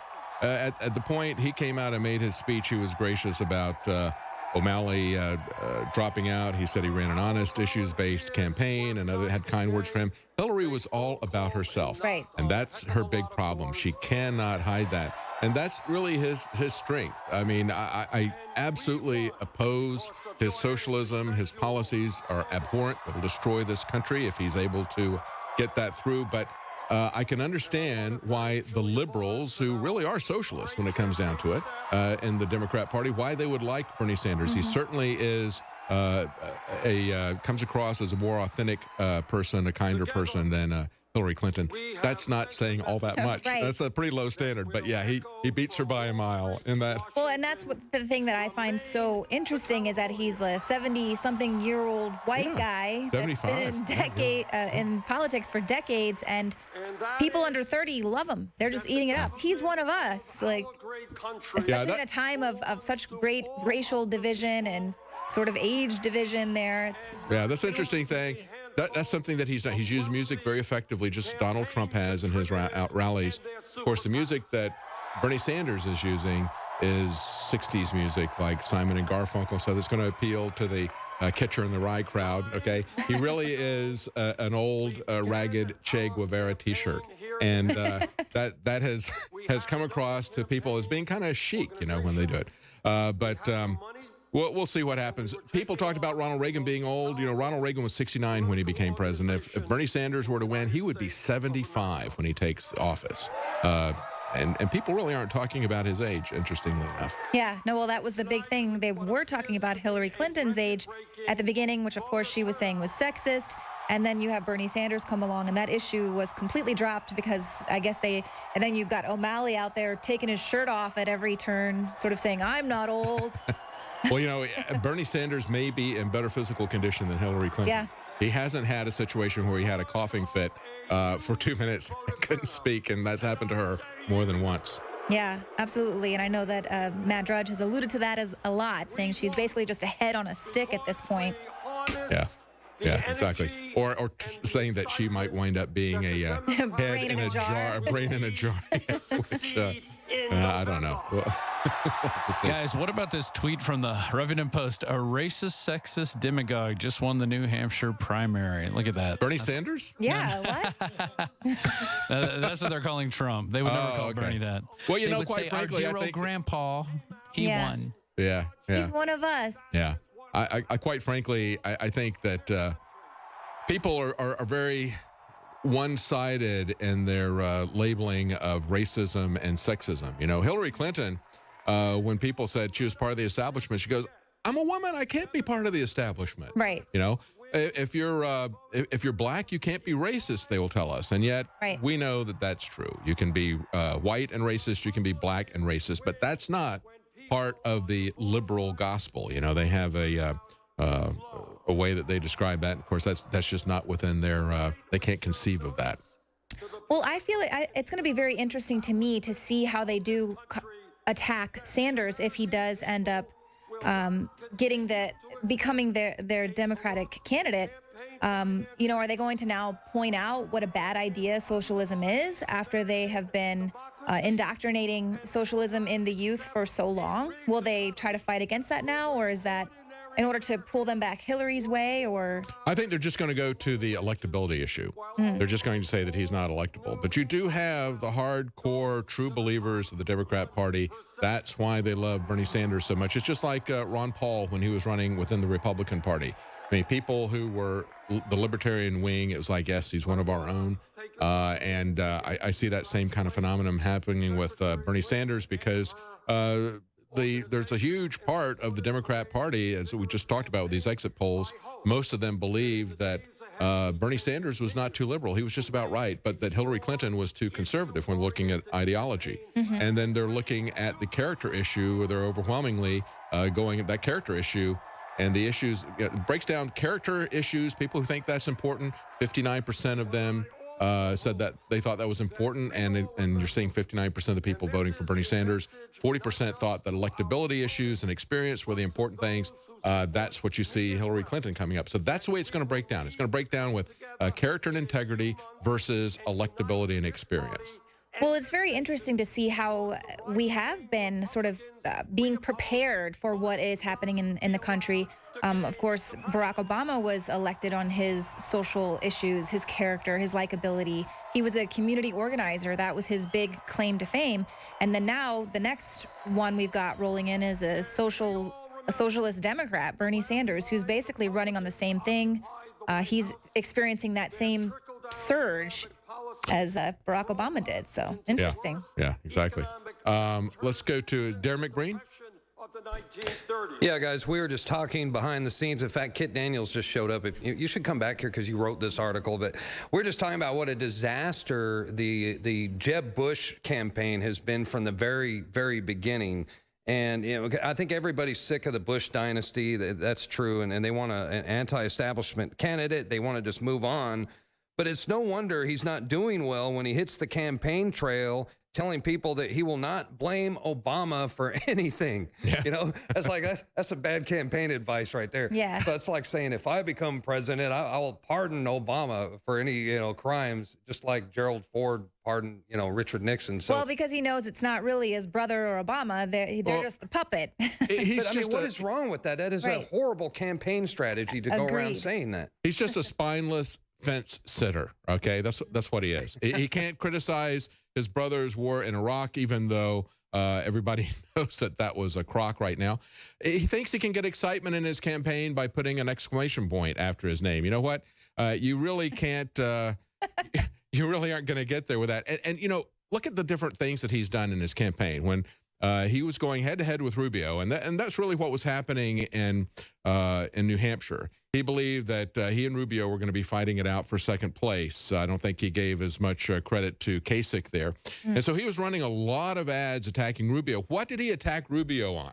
He attacked Rubio by saying, look, he's wearing boots that have a little bit too high of a heel on it. I mean, so incredibly petty. And playing this music soundtrack, these boots are made for walking, and it was tacky, it was cheap, but see, it was a low blow. He learned from his dad, you know, and he learned from his brother. They ran the same type of campaigns back in the day. I just don't think it works anymore. Yeah. I think the people are done with the Bush dynasty. They want to move on. Exactly. He spends $120 million running ads like that, attacking Rubio, and then comes back and says, well, I don't have a height issue. No, Jeb doesn't have a height issue. He has a stature issue, a lack of stature, okay? He may be 6'3", but he has absolutely no stature. Let's play that clip about where he's talking about himself being Vito Corleone, because I thought that was a great example of how Bush, even when he wants to brag about himself or when he wants to attack somebody else, he never can quite get it right. He's just not there. Do you guys have that clip ready? Vito Corleone. Yeah, Vito Corleone. They call me Vito Corleone because I vetoed 2,500 separate line items in the budget. Okay, they call me Vito Corleone. Now, if you remember The Godfather, okay, they've got this cracker senator out in Nevada, and he introduces Vito Corleone as Mr. Vito Corleone. Remember? Because I vetoed 2,500 separate line items in the budget. Right, so he goes out, he says, I'm going to be Vito Corleone. And so he pronounced it Corleone, like the Vito senator. Corleone. I mean, he can't get anything right. And, you know, we look at this, and the standing joke in our house with Travis and others is like, you know, Fredo, when he goes home to the Bush crime family head, I'm sure the Bush crime family head looks at him and says to Jeb, Fredo, you broke my heart. You know, you just don't have it, man. I know. He's just so sad. He makes me just really sad. He had to pay people to be excited. Yeah. You know, I'll pay you extra if you're excited in the chairs. Please clap. Pull that thing up. We'll play that again. That was the most pathetic thing. And when you look at that in context, what is he saying? He says, we need a strong, quiet leader. We don't need somebody who's going to be blustering around, all this kind of stuff. Yeah, let's play that clip. Talking a big game without backing it up. I think the next president needs to be a lot quieter, but send a signal that we're prepared to act in the national security interests of this country to get back in the business of creating a more peaceful world. Please clap. Hey, he needs cue cards. They're going to start putting cue cards for the audience. Applause now. But we look at that in the context of things. He goes, I think the next leader needs to be really strong, but project quiet power. It's like a campaign that's being run out of Comedy Central. Yeah. Exactly. He's such an idiot. Pathetic. He's such an idiot. And then he goes and he attacks Trump. And remember in the debate, right? Friday night, they're saying, well, you know, he's been advised. Some advisors say, yeah, we told him, you got to throw that punch. You know, you're the guy who can really do this. You've got that right hook, but you got to throw the punch. Well, here's the punch that they gave him. They said, attack Trump on eminent domain. Good idea, because he's very vulnerable on that. He's wrong on that issue. If you don't allow people to have private property, the same property rights for people, whether you are a small businessman or whether you are a large businessman, you should get the same property rights. You shouldn't have your property stolen, okay? And not taken for private use under any circumstances. But Trump is on the wrong side of that issue. So what he does is he throws that at him, and then Trump comes back with a Keystone Pipeline, and Jeb doesn't even know that the Keystone Pipeline is private. Furthermore, the next day, Trump comes out and he goes, oh, and by the way, the Bush family took private property for their baseball stadium, their baseball team in Texas, okay? So he's a hypocrite on that issue, just like on, just as he is on Planned Parenthood issues as well. Right. Well, let's go to Jakari Jackson now in the Situation Room. That's a very interesting conversation you guys are having there talking about Bush. Yeah, I agree with you, David. He may be 6'3", but he really has no presence at all. At least his brother was, you know, somewhat entertaining in a kind of scrupulous crumb sort of way. Well, he had his other issues too. You know, he had his Bushisms, the way he would phrase stuff. Oh yeah, I mean, also, you know, he still had Cheney standing behind him. You know, so he had enough presence, so he could be pretty much the mouthpiece. But, you know, we're talking about the guys who haven't so much made it when we talk about Bush and all these other guys. But there's another guy I want to talk about who's threatening to throw his hat into the ring. That is Mayor Mikey Bloomberg. And he's on deck, you know, threatening to get in if they are able to take down Hillary, whether it be email scandals or if Bernie just completely knocks her out of the box. He said he's pretty much waiting in the wings and ready to go if he deems it necessary. I think he's going to make his final decision coming up real soon in March. But, you know, I want to ask you guys, when we see a guy like Michael Bloomberg who has armed bodyguards, but he doesn't want anybody else to be armed, he wants to ban sodas and cigarettes and tell you how much salt you can put on your, you know, on your whatever food.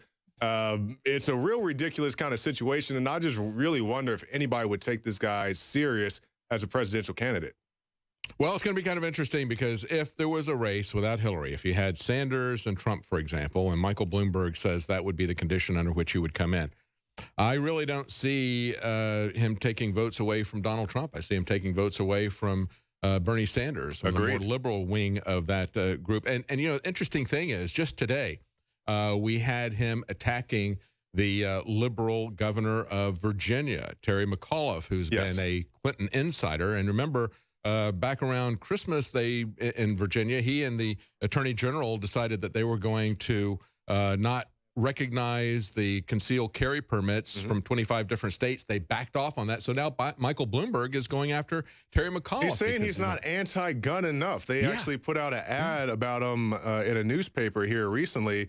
And they said, Michael Bloomberg's group, the Everytown group, said, basically, you know, he's not anti-gun enough. He doesn't want to get rid of these gun show loopholes. And if you guys haven't seen that episode of Louder with Crowder, it's on the internet, where he goes to all these gun shows and he pretty much debunks this gun show loophole. Because I go to gun shows regularly. Joe Biggs does. I know, David, your boys are into firearms as well. Every time I've been to a gun show, the FFL dealers, the real dealers, will check your ID religiously because they know feds come in there trying to bust them. That's right. So with that in mind, anybody who thinks that, you know, guys are just, you know, handing out, you know, shotguns like they're candy, you can watch this video and see that is not the case. Now, of course, you do have the ability to private sell. Like, David, I could sell you a firearm right now. That's not an issue. But for your FFL dealers, you do have that in place. So they're just as careful as they are as if you're buying at a gun store. But but Jakari, as you're pointing out, it's the private sale that they want to shut down. It's not the gun show. They want to shut down private sales. They don't want to say we want to shut down private sales. They want to say we want to shut down gun shows because they don't want you to be able to keep the guns in the family. They don't want you to be able to pass them down, things like that. That's what they're really coming after. It's just another way. Death by 1,000 cuts of the Second Amendment. That's why the Second Amendment said shall not be infringed. They knew that nobody's going to come in and say in one day that, oh, by the way, we're confiscating all the guns tomorrow. They're never going to do that. They're going to take it down bit by bit, incrementalism. Exactly. They're going to take away our ammunition. They're going to take, that's going to be a key thing, putting controls on ammunition. Magazine limits, all that kind of stuff. And that's another thing. I've seen so many people, they throw out these ad hominems, these buzzwords when they talk about high-capacity magazine. No, if you buy an AK-47 with a 30-round magazine, that's a standard capacity magazine. That's what comes with it. They throw out all these buzz terms to confuse people. You know, assault rifle. If you go to a big box store, you go to Academy, you go to Cabela's or whatever it may be in your part of the country, and you see those rifles on the shelf, even though they look like what you see in the movie, those are not fully automatic rifles. And they say, well, you can convert those to fully automatic rifles. Well, you can push the gas in your car and run over people in Las Vegas. You can do anything to hurt people. It's just the person in the ill intent to do so. Jakari, you sound like an extremist with those views. But it's interesting that either way, the Democrats, they're wanting someone who's going to control every single aspect of their life. So, I mean, nothing is free. Like Bernie Sanders is, the government's going to be controlling everything. Hand out those freebies. But then you've got someone like Bloomberg who doesn't even let you put salt on the table. You know. Yeah, and you guys touched on it earlier when I believe it was David, you made the point that one of the reasons they're pushing so hard to keep you in school with this free college is so they can continue the indoctrination. And I do agree with that. They can continue to just feed you this system, this nanny state. We make all the decisions that's best for you. And you see so many people now. We've done so many man on the streets where people say, well, the government's just going to take care of me. They're going to, you know, just tell me what to do. It's a very stark contrast from, you know, decades ago, you know, Nixon or whoever, you know, they'd be up to some shady deals. People would go to the White House and shake the bars, and they'd say, oh, no, okay, I'm sorry, we did that. People don't do that anymore. When the government just continues to control that vice or squeeze that vice on them, they just say, well, that's the way it's supposed to be. Right. I mean, that's what people have come to know. And they're with this indoctrination, you do absolutely learn about obedience, not speaking out, which is why it's interesting to see such a movement there with the young people, but they don't even realize that a lot of what they're pushing is the messages that they've been indoctrinated with. Well, it's such a faux debate, you know, because they'll teach them to go out there and throw dildos at each other and argue about the stuff. It doesn't matter. But when it comes to real issues that are going to affect them in their day-to-day lives, they could care less. Yeah, absolutely. Well, it's interesting to talking about schooling. We can get back to that with Cruz and where he stands on that. Thank you, Jakari. And also, we're seeing on a Drudge Report that Biden has also said he hasn't weighed out, you know, not joining the race as well. Well, let's go ahead and get back to Richard Reeves. He is there in New Hampshire. Richard, what's the update? All right, Leanne. Well, as you just saw, Bernie is, I guess, doing his Ted Cruz impression by doing a long speech. But I'll tell you, Bernie really has worked it hard. And probably out of all the candidates, his volunteers really are the most fervent. They really are the ones that are probably, you know, they're making probably the most phone calls, knocking on the most doors, which that's a concern because they're just trying to spread that socialist virus. You know, hey, government, just feed us, clothe us, you know, from womb to tomb. And but that is the essence of the Democrat Party. That is the essence of the Democrat Party. I mean, Ron Paul tapped into the essence of the Republican Party, saying we want to be left alone. We want freedom. These people want free stuff. Okay, that's the essence of the Democrat message. Well, and, you know, we know it's a New World Order project to send kids to public school and train them to be good little socialists. That's right. And I'll tell you what, unfortunately, they're having huge success. And like I say, it's going viral. But I guess, you know, silver lining in the cloud is potentially Bernie takes down Hillary. So, you know, it's kind of like one of those old jokes, you know, that the bittersweet deal, right? But anyway. Well, it's interesting because, I mean, really the only difference between the Democrat or Democratic socialist would be that one just gives you the idea that you're allowing to vote, whereas the other one is just passing it all with authoritarianism. We will provide you this. We will take our meager rations. Right. Well, now, kind of on a different subject, shifting gears, one thing we learned that's interesting about New Hampshire is that today's voting was only about the presidential race. Today's voting was only about the presidential race. They had no down-ballot issues, no down-ballot candidates. And we talked to the Deputy Secretary of State, and he said those down-ballot votes occur way in September.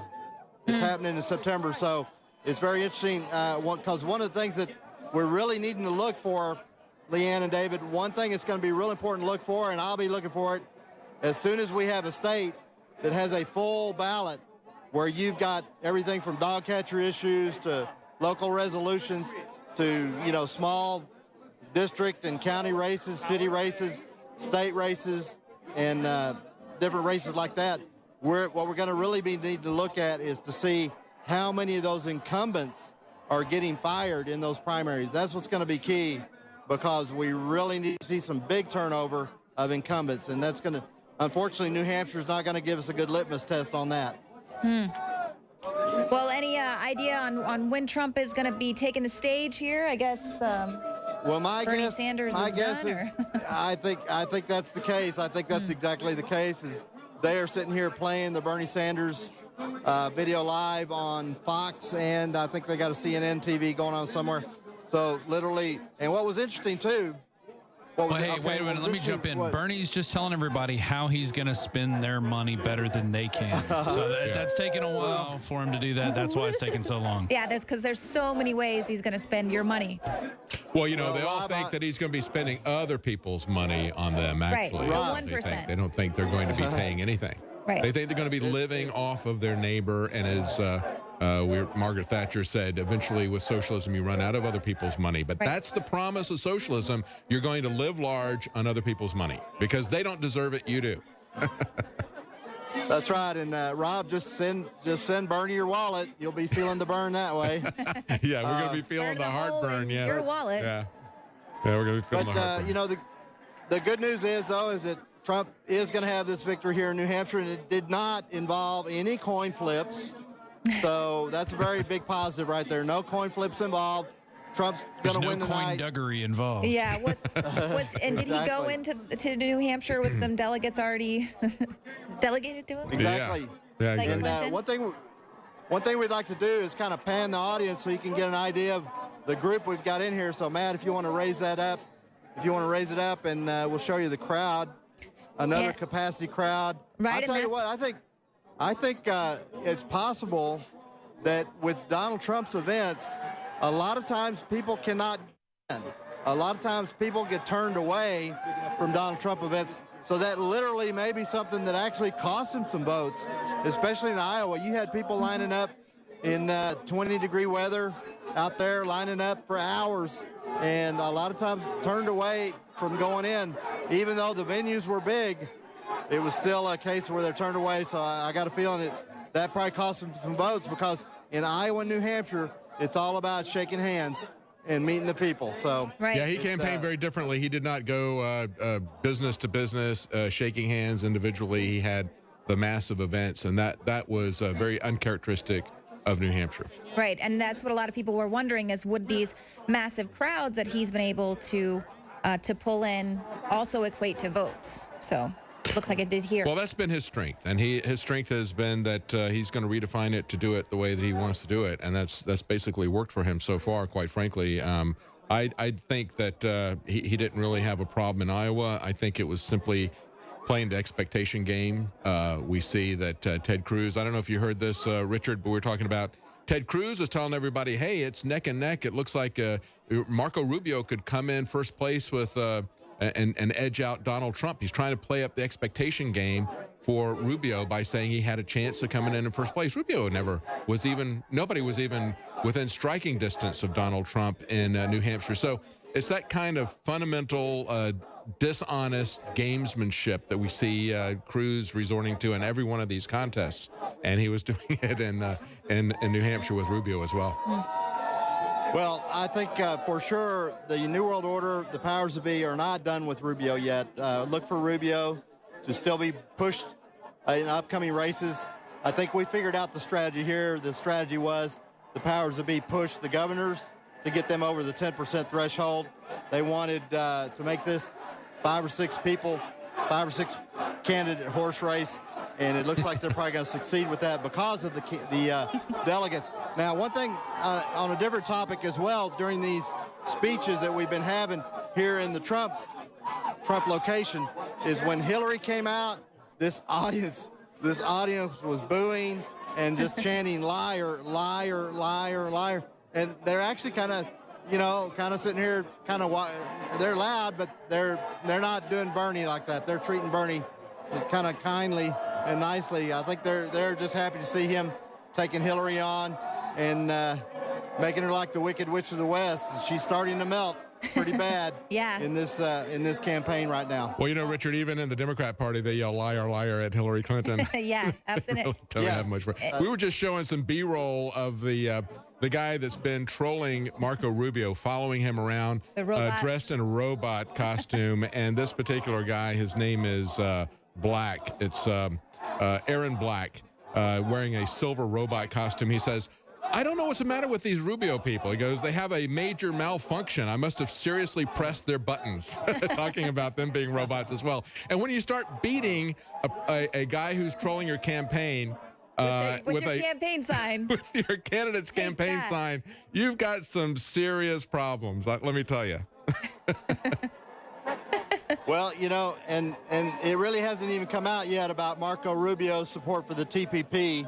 We've got that video there, and I know Trump knows about it, though, because in subsequent speeches, his mantra about attacking candidates is he doesn't attack anybody till they attack him. So Marco Rubio has been wise not to attack Trump, because when he does, Trump will definitely call Rubio out about the TPP. And I think if there's anybody that can finish Marco Rubio off, it will be Trump. Well, Trump doesn't really have to waste any time on Marco Rubio. You got Jeb Bush spending millions of dollars to make fun of him for wearing boots and other things that he's doing. And then, of course, you got Rubio essentially self-destructing in that debate. I mean, I've never seen anything like it. We've had situations where people are prepared with sound bites. They know what the other guy is going to say, and they sling it at him. But this was a situation where Marco Rubio did it to himself, kept repeating his sound bite in a robotic way. And I'm just unprecedented to see anything like that, but really hilarious. But David, here's the case. I look for the mainstream press to absolutely memory hole. They're going to memory hole what Marco Rubio did about the repetitive nature of his speeches. They're going to memory hole it. I think Marco's not done. He's still, I think, a fair-haired son of the powers that be. So watch. Well, I can tell you, we're gonna keep repeating it. And we're going to keep repeating to people the fact that we're going to keep repeating to people the fact that he says, let's get over the idea that Barack Obama doesn't know what he's doing. He's got a well-defined plan to take this country down and make it like all the other countries. And then he says in that clip that you put in your report where he's talking to the CFR, we need to pass the TPA so we can get the TPP pushed through by Obama. Is he getting ready to come on stage? Donald's coming out. Donald's coming out now. Here we go. See what he has to say. This is huge. He's got some huge news. Okay, he's at 34% right now. New Year's Eve. 41% of the vote in. We've got Trump at 34%, Kasich at 16, Cruz at 12, Bush at 11, Rubio at 11, Christie at 8. Look who he's talking over. He's talking over Jeb. He must have waited just for Jeb's to come out. Oh, man. Jeb is talking. All the cameras on the mainstream media just cut from Jeb to Trump. Wow. Oh, that's good. Yeah, Jeb is in 4th place. Poor Jeb. Talk about tiny cuts. he and Rubio are tied for 4th and 5th. Yeah. Oh, boy. See, you know, how they say everyone loves an underdog, and I am such a sucker for the underdog. I feel so sorry for Jeb Bush. I don't. Aw, poor Jeb. Just kidding. We are going they took Jeb off. They took Jeb off. Jeb's gone. Hey, tell him to take my Ustream. Tell him to check out my Ustream. Check out iPhone. Check out the Ustream. Check out the Ustream. There we go. Got it on the Ustream. Yeah, you should have Ustream. Yep. This is it. We're on it. Yeah. Zoom in. They want you to zoom in. Yes, copy that. Zoom in. Copy. Thank you to my parents. So I didn't hear any audio. Is he talking? My sister. He said no audio. Really okay. Great sister. He said he's sending audio. Sister Elizabeth. My fantastic brother Robert, who's I'll use my mic right now, with Anne Marie. And I want to thank my brother, my late brother, Fred. What a fantastic guy. I learned so much from Fred. Taught me more than just about anybody. Just probably about even with my father. A fantastic guy. So I want to thank Fred. He's up there and he's looking down also. And we can go right down the line, but we have to start with Melania, what she puts up with.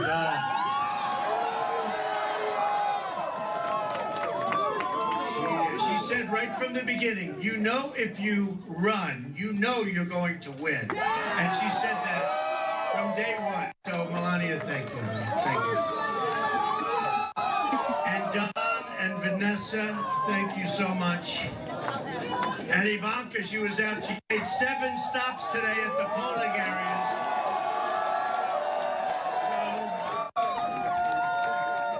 So, very, very special. And Jared is a very, very successful real estate entrepreneur in Manhattan, but he likes this better than real estate, I think. Jared, thank you. And Laura and Eric, and they were all out today, and it was amazing.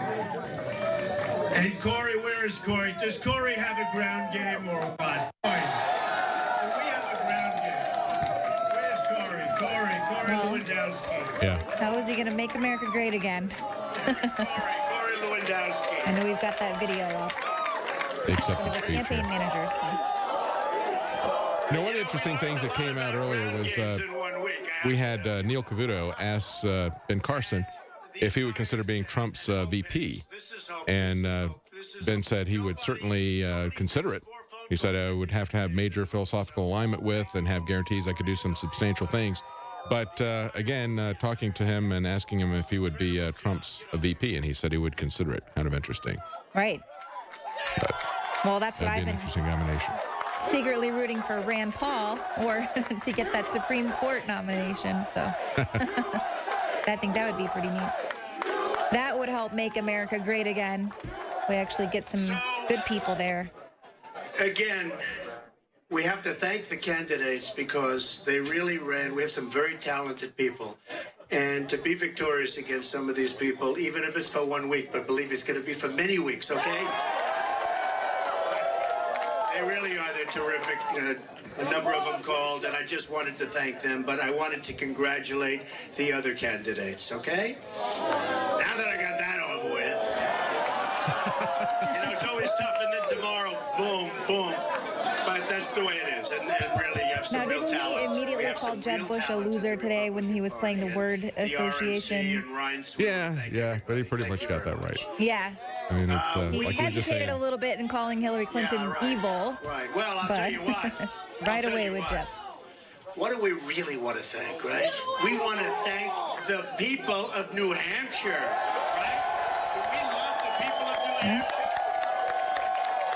You know, I said it, and I said it even a year ago. I said, I think I'm going to do really well there because I'm here a lot, and it's so beautiful, and I love it so much, and I love the people, and I said, I actually think they like me a lot, and then all of a sudden we started getting numbers in, and everyone said, how come they like Trump so much? Well, it's interesting because, you know, Mark Cuban initially, he was the one that sort of famously got Trump the big stadium within about 5 days, and he was able to fill out that stadium there, and then Mark Cuban, obviously the billionaire entrepreneur, is talking about how he doesn't really appreciate any of the candidates this time around. And he didn't name anyone in specifically, but just trying to put out this rallying call for, listen, this is why millennials are so in love with Bernie Sanders. You guys need to get it together and stop running these ugly debates, but really come with some solutions. Yeah, you have an energized, you've got an energized Democrat base because you got Bernie Sanders who runs to their core, which is socialist liberalism, okay? There isn't anybody in the GOP field that really stands up for individual liberty and freedom. There's not anybody left. I mean, Rand Paul left. There's not anybody that really stands up for that. Now, what does Trump stand up for? I mean, is there anybody that, when we look at all these different issues, we look at eminent domain, they're all on the same page. When we look at the NSA, spying, wars, they're all on the same page. The only difference that I see with any of these candidates, and I guess, you know, in a reluctant way, you could look at it and say, well, you know, Donald Trump has been on this issue of fighting the globalist takeover of our economy, and he's been doing that for 30 years, taking out $100,000 page, full-page ad in the New York Times 30 years ago, talking about how we needed to change the bad trade deals, how we're being eviscerated economically by this so-called free trade. It's not free trade, it's managed trade. And if the TPP goes through, we're going to have our trade managed by a multinational commission that we don't have any say-so as to who is on that commission. And they are going to be able to change this 5,000-page managed trade. It's not free trade. They're going to be able to change that at will, and they will do it at will. And we're going to be at their mercy. They're going to be managing not just our trade, but our economy. And so when you look back 20, 30 years ago, Donald Trump was saying the same thing. He was on Oprah Winfrey. We let Japan come in and dump everything into our markets. They knocked the hell out of our country, companies. And, hey, I've got tremendous respect for the Japanese people, but we have to do something about it. So Oprah, who's interviewing him about his book, says, well, it sounds like you're going to run for office. And he goes, no, probably not, but I don't like to see the country getting ripped off. Okay, right. So that's at least something. That is a difference that you don't see from any of these other candidates. They're going to fall in line with the TPP. They're going to fall in line with the globalist economic situation, which is not a free market. It is not free trade. And there's other aspects about this TPP and Trans-Pacific Partnership that are even worse. I mean, we got this story coming out today from The Guardian. Finally, happy birthday, okay? You may or may not know that Warner Brothers has been saying that they own the tune Happy Birthday, and they've been intimidating people now for decades. There was one documentary filmmaker who wanted to do it on Happy Birthday, and they said, no, you owe us a lot of money. So she took them to court, and they've now lost in court. That's what we need to see happen with the TPP. If we don't shut the TPP down, these copyright issues are going to allow these few multinational corporations to assert ownership over everything. They're going to manage our economy. They're going to own everything, and they're going to control the internet. So it's vital that we shut down TPP. And quite frankly, that is the only thing that I can see that interests me anymore in the presidential race, because all these other issues that are really very important, we're going to have to fight for them in other ways besides the presidency, because there isn't anybody there to support that. But at least there is some good news. At least if Trump were to get it, he would shut down this globalist economy, this move for global consolidation. That's why they hate him so much at Davos. That's why the establishment is pulling out all the stops to try to stop that, because that is a key tool of control. And it is very important for us to shut that down. And the only person that is in that game that can do that right now at this point would be Trump, to be able to shut down the TPP. He definitely has been outspoken about that. And obviously on a sort of a smaller scale, of course, is the schooling and the indoctrination with that. And he has been an outspoken opponent of Common Core, saying that that's a terrible thing, that D.C. shouldn't be teaching your kids, whereas someone like Cruz has come out speaking against homeschooling and things like that. Well, he hasn't really spoken against homeschooling. He does it in a very subtle way, but he's introduced and he's introduced some amendments to some legislation that would be a very dangerous entrapment for homeschoolers. What it would do is promise money through a specific Title I funding, but it would treat homeschools as private schools, and it would give them funding from Washington. You do not, believe me, want to take any money from Washington for your homeschool. They will impose the same types of controls. If they call you a private school, they will impose the same types of controls. They'll try to force Common Core on you. They will have all kinds of strings attached to that money, and that's a very dangerous thing. And Ted Cruz introduced that into this education bill, and a lot of homeschoolers are very upset about that, and should be, because at the state level, we've seen this tactic applied over and over again. It is a way to take down homeschooling by first offering them this nice little nugget here of money, and then the string comes in and jerks it right out of your throat. Okay, and that's what's going to happen. Right. Well, I mean, parents they're the ones that know what's best for their kids, not the United Nations. You know, so I think we've got Kit Daniels standing by. We're getting rid of Go ahead, Kit. Yes, Leanne. I got this really revealing tweet. It says right here, great news for Trump fans. His victory is wide-reaching. 29% of 100K income, 29% of women, 30% college grads, if he keeps that up. Now, the reason I bring this up is earlier on Fox News, they said on, I think it was exit polls, that Trump was getting about 29% of independents' votes. And last week, GOP strategist Roger Stone also said that Trump has an extreme amount of crossover support from Democrats. You know, he's attracting a lot of the blue-collar Democrats that voted for Obama in both 2008 and 2012. So, and this is why Iowa is so revealing. You know, people are saying that he lost Iowa. But in fact, his second place finish was a victory, because think about it. Iowa was only for registered Republicans. I think it was just long-term Republicans that were voting in that. He still came in second place. And now we see in New Hampshire, in a primary where independents and Democrats can even vote for Republican candidates, he just ran away with it. So this, I think the New Hampshire victory really shows his strength in a general election. I think in a general election, I think you're right, Kit. You're talking about the fact that he got like 30-some-odd% of the vote, but that holds pretty consistent across all these demographics in terms of income, in terms of sex, in terms of age, and with the independents. I think it's very clear, and it's been clear to me for a long time, that Donald Trump has got a lot of blue-collar support, people who have seen how they've been damaged as we've exported jobs and imported workers. Those are the people who were Reagan Democrats, and I think you're going to see a lot of those people breaking for Trump. I think you saw them as independents voting for Trump in New Hampshire as well. But yeah, it's very interesting to see that 30% support breaks through across a wide cross-section of demographics. Yeah, if I could add just one more thing really quickly. On Drudge Report's reporting that Hillary Clinton, the only two demographics that she won, I believe, was 65 plus and people that make over $200,000 a year. Oh, the Goldman Sachs crowd. Yeah, they don't want to give their money to Bernie. Yeah, it's like the same as the Jeb Bush crowd. I mean, you see a Jeb Bush event. She's supported by the 1%. That's interesting. That's very interesting. Well, it's going to be interesting to see how this breaks down in further contests.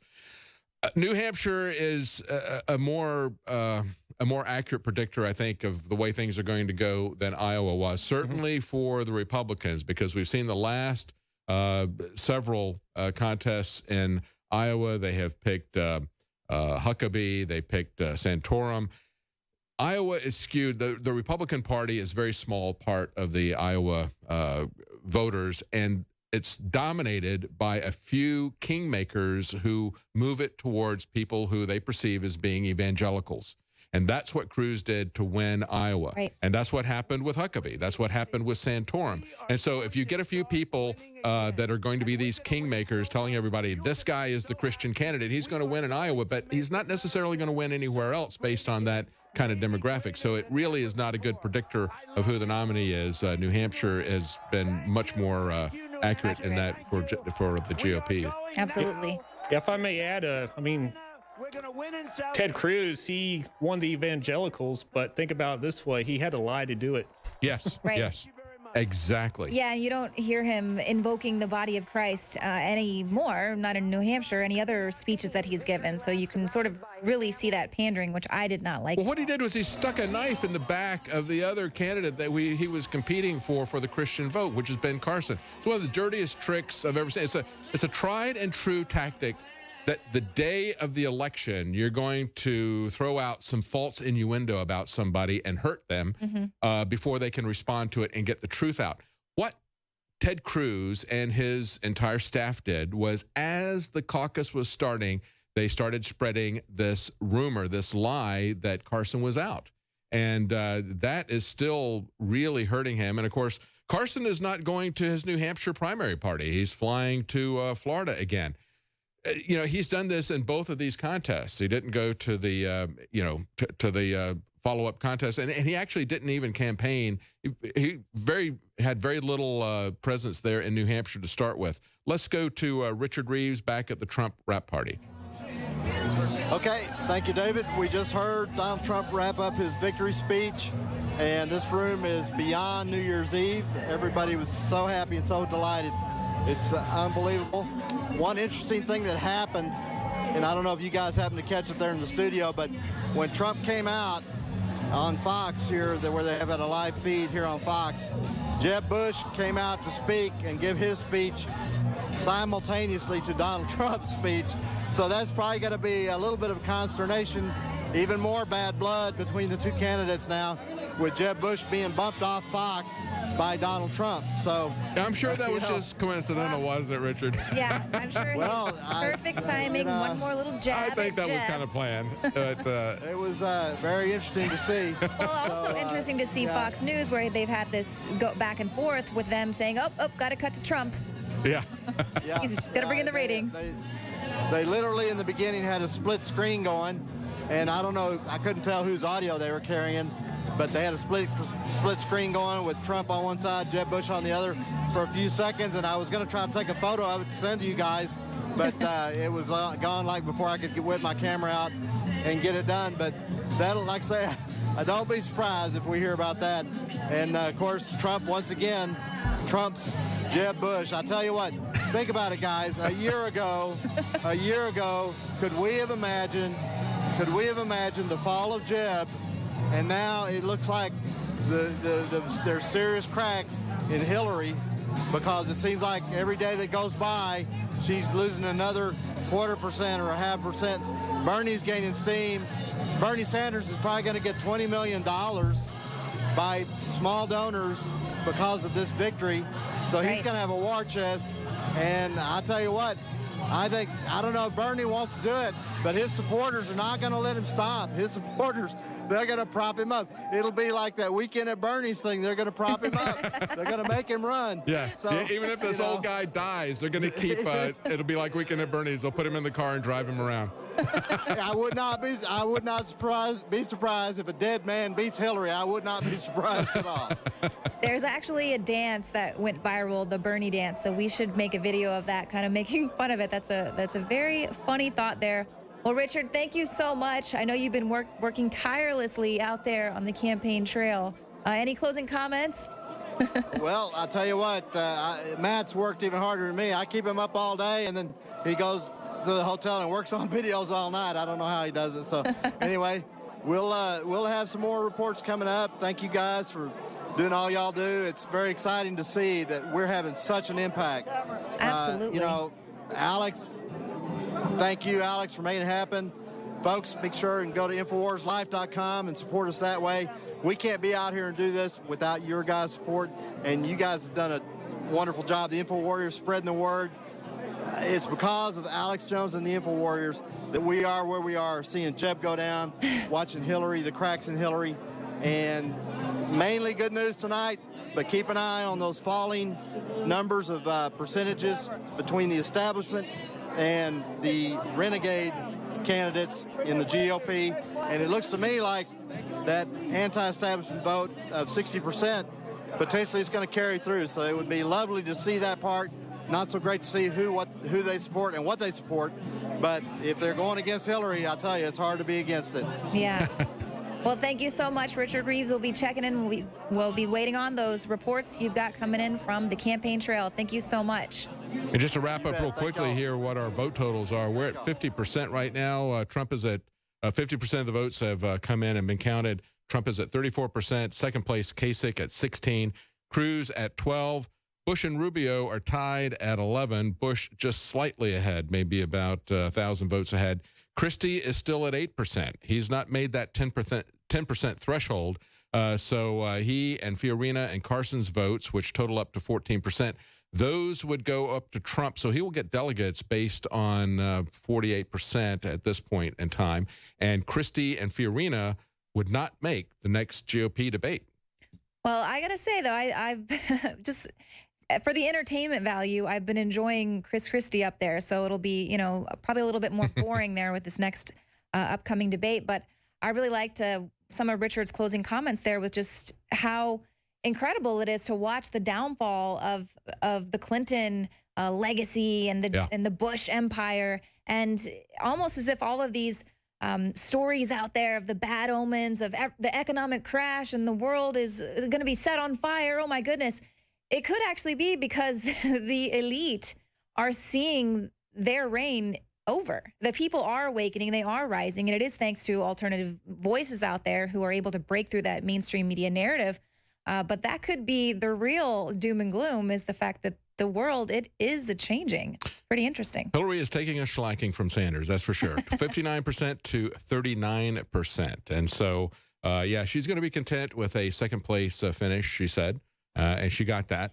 I wonder if she is content with a 20% deficit to Bernie Sanders, because that's what she's got. Right. And that's a pretty telling. Like I keep saying, because I can't believe, I mean, it was already rigged in her favor going into this. Well, if you look at the delegates, he's got 13 delegates, but she's got 12. Even though it's 60-40, she's got same number of delegates out of this that he did, as if it were 50-50. So they know how to get the bottom line rigged. Even if it is a shellacking in terms of the popular votes, she's still hanging in there at 50-50. And didn't you say she's got something like 400? Yeah, she started tonight. She had 422 delegates to his 30-some-odd delegates. So we can't count her out right now. She's going to use this to campaign as the underdog, just as Larry Nichols said. This is exactly what she wants. She wants to be the underdog. She wants to go out to her supporters and say, look, you got to get behind me. But she is not the underdog. She's got 422 delegates, and Bernie Sanders only has 30-some-odd delegates. Right. And so, of course, going forward, we're going to see more of this horse race, and it is going to, because we do have so many people out there who are awake, they are excited, they are involved with this political game that's going on this year. They're going to kind of want to keep everyone's attention going back and forth. Who's going to win? Oh, my gosh, Rubio's third place. So there is sort of an agenda to keep the masses sort of distracted of getting behind their person who the establishment has chosen for them to decide between. Meanwhile, we're going to go to this report from John Bound, where behind the scenes, where right now with this election cycle, we are being distracted. There's so much going on behind the scenes that's gearing up for war and other sorts of things, while, of course, we're being batted left and right. Let's go to that report.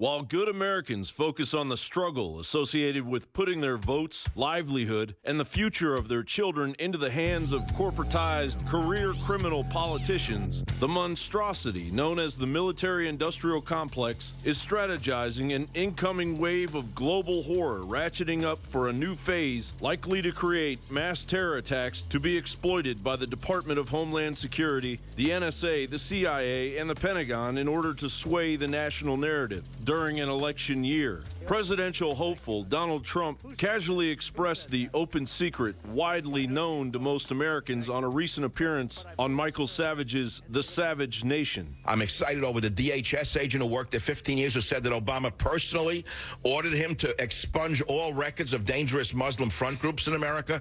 You're the only one bringing up this issue, Donald. I know. It's, it's radical Islamic terrorism, and we have a president that won't even use the words. And if you don't use the words, you're never going to get rid of the problem. But we have, maybe he doesn't want to get rid of the problem. I don't know exactly what's going on. Not only is Trump's sentiment widely known among Americans, it is also widely known in Syria and Iraq. Back in December of 2015, U.S. News and World Report reported that a staggering 82% of Syrians believe that the United States created and supports ISIS. Well, just how obvious is it? The White House gave ISIS 45-minute warnings before meekly bombing their tankers, a fleet of oil tankers Russia obliterated in a matter of days. The U.S. State Department funneled 43 Toyota trucks to ISIS via the non-existent Free Syrian Army. And who could ever forget multiple accidental airdrops of weapons to ISIS, or the declassified Pentagon document clearly strategizing ISIS's conquest as an intended objective. Simply put, the treasonous cat has been out of the bag for quite some time now. So what are Obama and his multi-billionaire global masters scheming up now to counteract the collapse of their highly malicious actions? In a true display of fact being stranger than fiction, they're sending in Saudi Arabia to Syria in order to curb Russian, Iranian security forces, Hezbollah, and Iraq Shia fighters as they close in on the major jihadist stronghold of Aleppo and surrounding countryside. Kurt Nimmo writes, the invasion, reportedly planned for March and billed as an offensive against the Islamic State, will put the Saudi coalition into direct conflict with the SAA, Iranian security forces, Hezbollah, Iraq Shia militias, and the Russians. Following the establishment of a Russian airbase in Syria near the Turkish border, President Recep Tayyip Erdogan said Turkey may enter the war on the side of the jihadists fighting against the al-Assad government. Last year's downing of a Russian aircraft appears to be part of a larger strategy by the United States. In October, leading globalist Zbigniew Brzezinski told the Financial Times he advised Obama to disarm the Russians if they keep attacking the CIA-trained militants in Syria. Brzezinski said, the Russian naval and air presences in Syria are vulnerable, isolated geographically from their homeland. They could be disarmed if they persist in provoking the U.S. He continued, in these rapidly unfolding circumstances, the U.S. has only one real option if it is to protect its wider stakes in the region, to convey to Moscow the demand that it cease and desist from military actions that directly affect American assets. The Saudi-led invasion is part of the strategy outlined by Brzezinski. It is designed to raise the stakes for Russia and its partners and drive Iran out of Syria. The strategy, however, is highly risky and is likely to result in an escalation and widening of the conflict, and in a worst-case scenario, precipitate direct conflict between the United States and Russia. A directive rolling towards escalation of a world war openly waged for the sake of a small group of multi-billionaires as they desperately clamor to control every living being on Earth. John Bound for Infowars.com.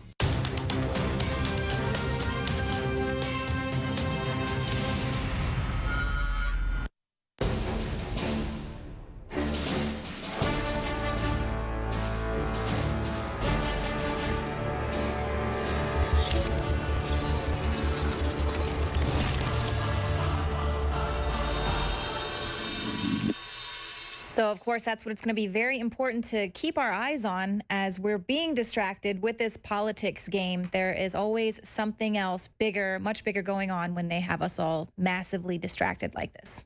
And that's the key. We, as libertarians, have to understand that the true struggle for our individual rights is going to be done by us at the local level, at the state level. I said that while Rand Paul was still in. It's even more true now. The candidates that are there are not going to help you to get your freedom back. They're just not on the table. One thing that can come out of this that I think would be good out of a Trump victory, and that would be to shut down the TPP. I think it's one of the reasons why our enemies hate Donald Trump so much, because he would oppose their globalist takeover, these massive economic unions, the TPP, the transatlantic, trans-Pacific partnerships. That is a key issue. And that's the only thing that really distinguishes these candidates, in my opinion, from my perspective. Certainly not on any of the individual liberty issues, but that is still a key issue, I think. Right. And I mean, he's spoken out against mandatory vaccination and Common Core and True. things like There's that. some other things, yeah. There's some other issues. But I agree. There is a reason why the establishment hates Trump and wants to take him down. Yeah. So I guess if New Hampshire is any indication this time around, he's got a pretty good shot there. Yeah, that's good. That's good. So we like to see things, just because it's the enemy of our enemies. That's one good thing. It's a great way to give the establishment the middle finger, but it's also a great way to shut down these globalist trade agreements. And that is really, really key, I think. Absolutely. Well, I guess that's it for our show tonight. We really appreciate you guys joining us live for our more than 2-hour coverage of the New Hampshire primaries. We'll see you here again tomorrow, 7 p.m. Central, and, of course, the Alex Jones radio show at 11 a.m. Central. We'll see you then.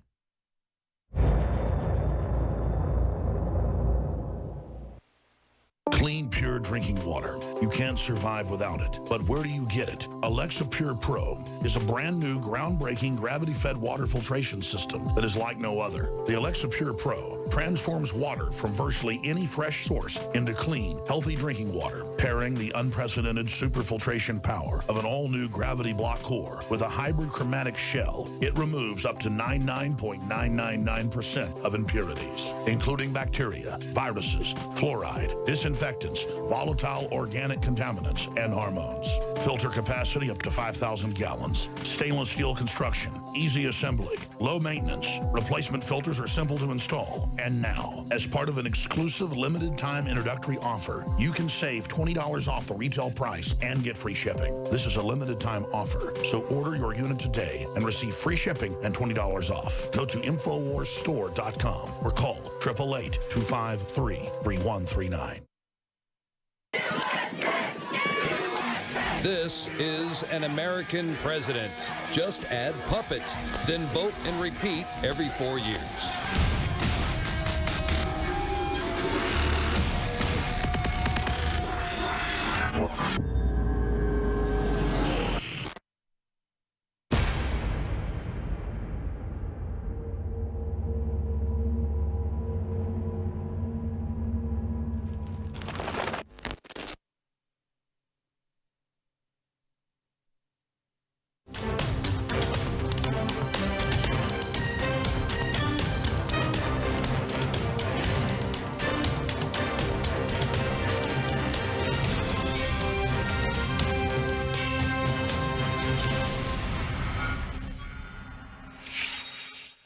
Welcome to the Infowars Nightly News. It is Tuesday, February 9th, 2016, and I'm Leanne McAdoo.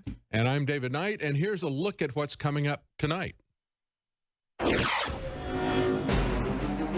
Tonight, the creator of the popular Dilbert cartoon series says the fix is in, and he predicts that the GOP will rig tonight's primary to favor the establishment puppet candidate, Marco Rubio. Meanwhile, Jeb Bush tries to get tough with Donald Trump, but as usual, it backfires on him big time. Please clap.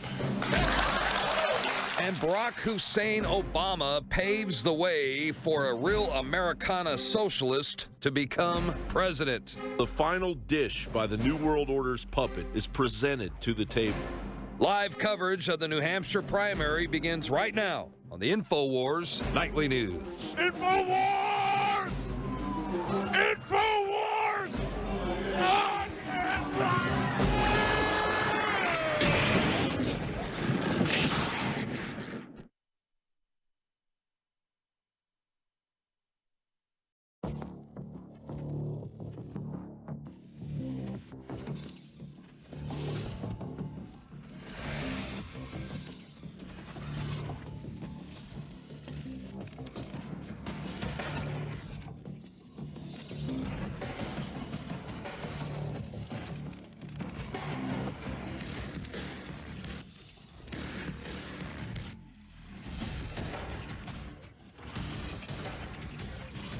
clean, pure drinking water. You can't survive without it. But where do you get it? Alexa Pure Pro is a brand new, groundbreaking, gravity-fed water filtration system that is like no other.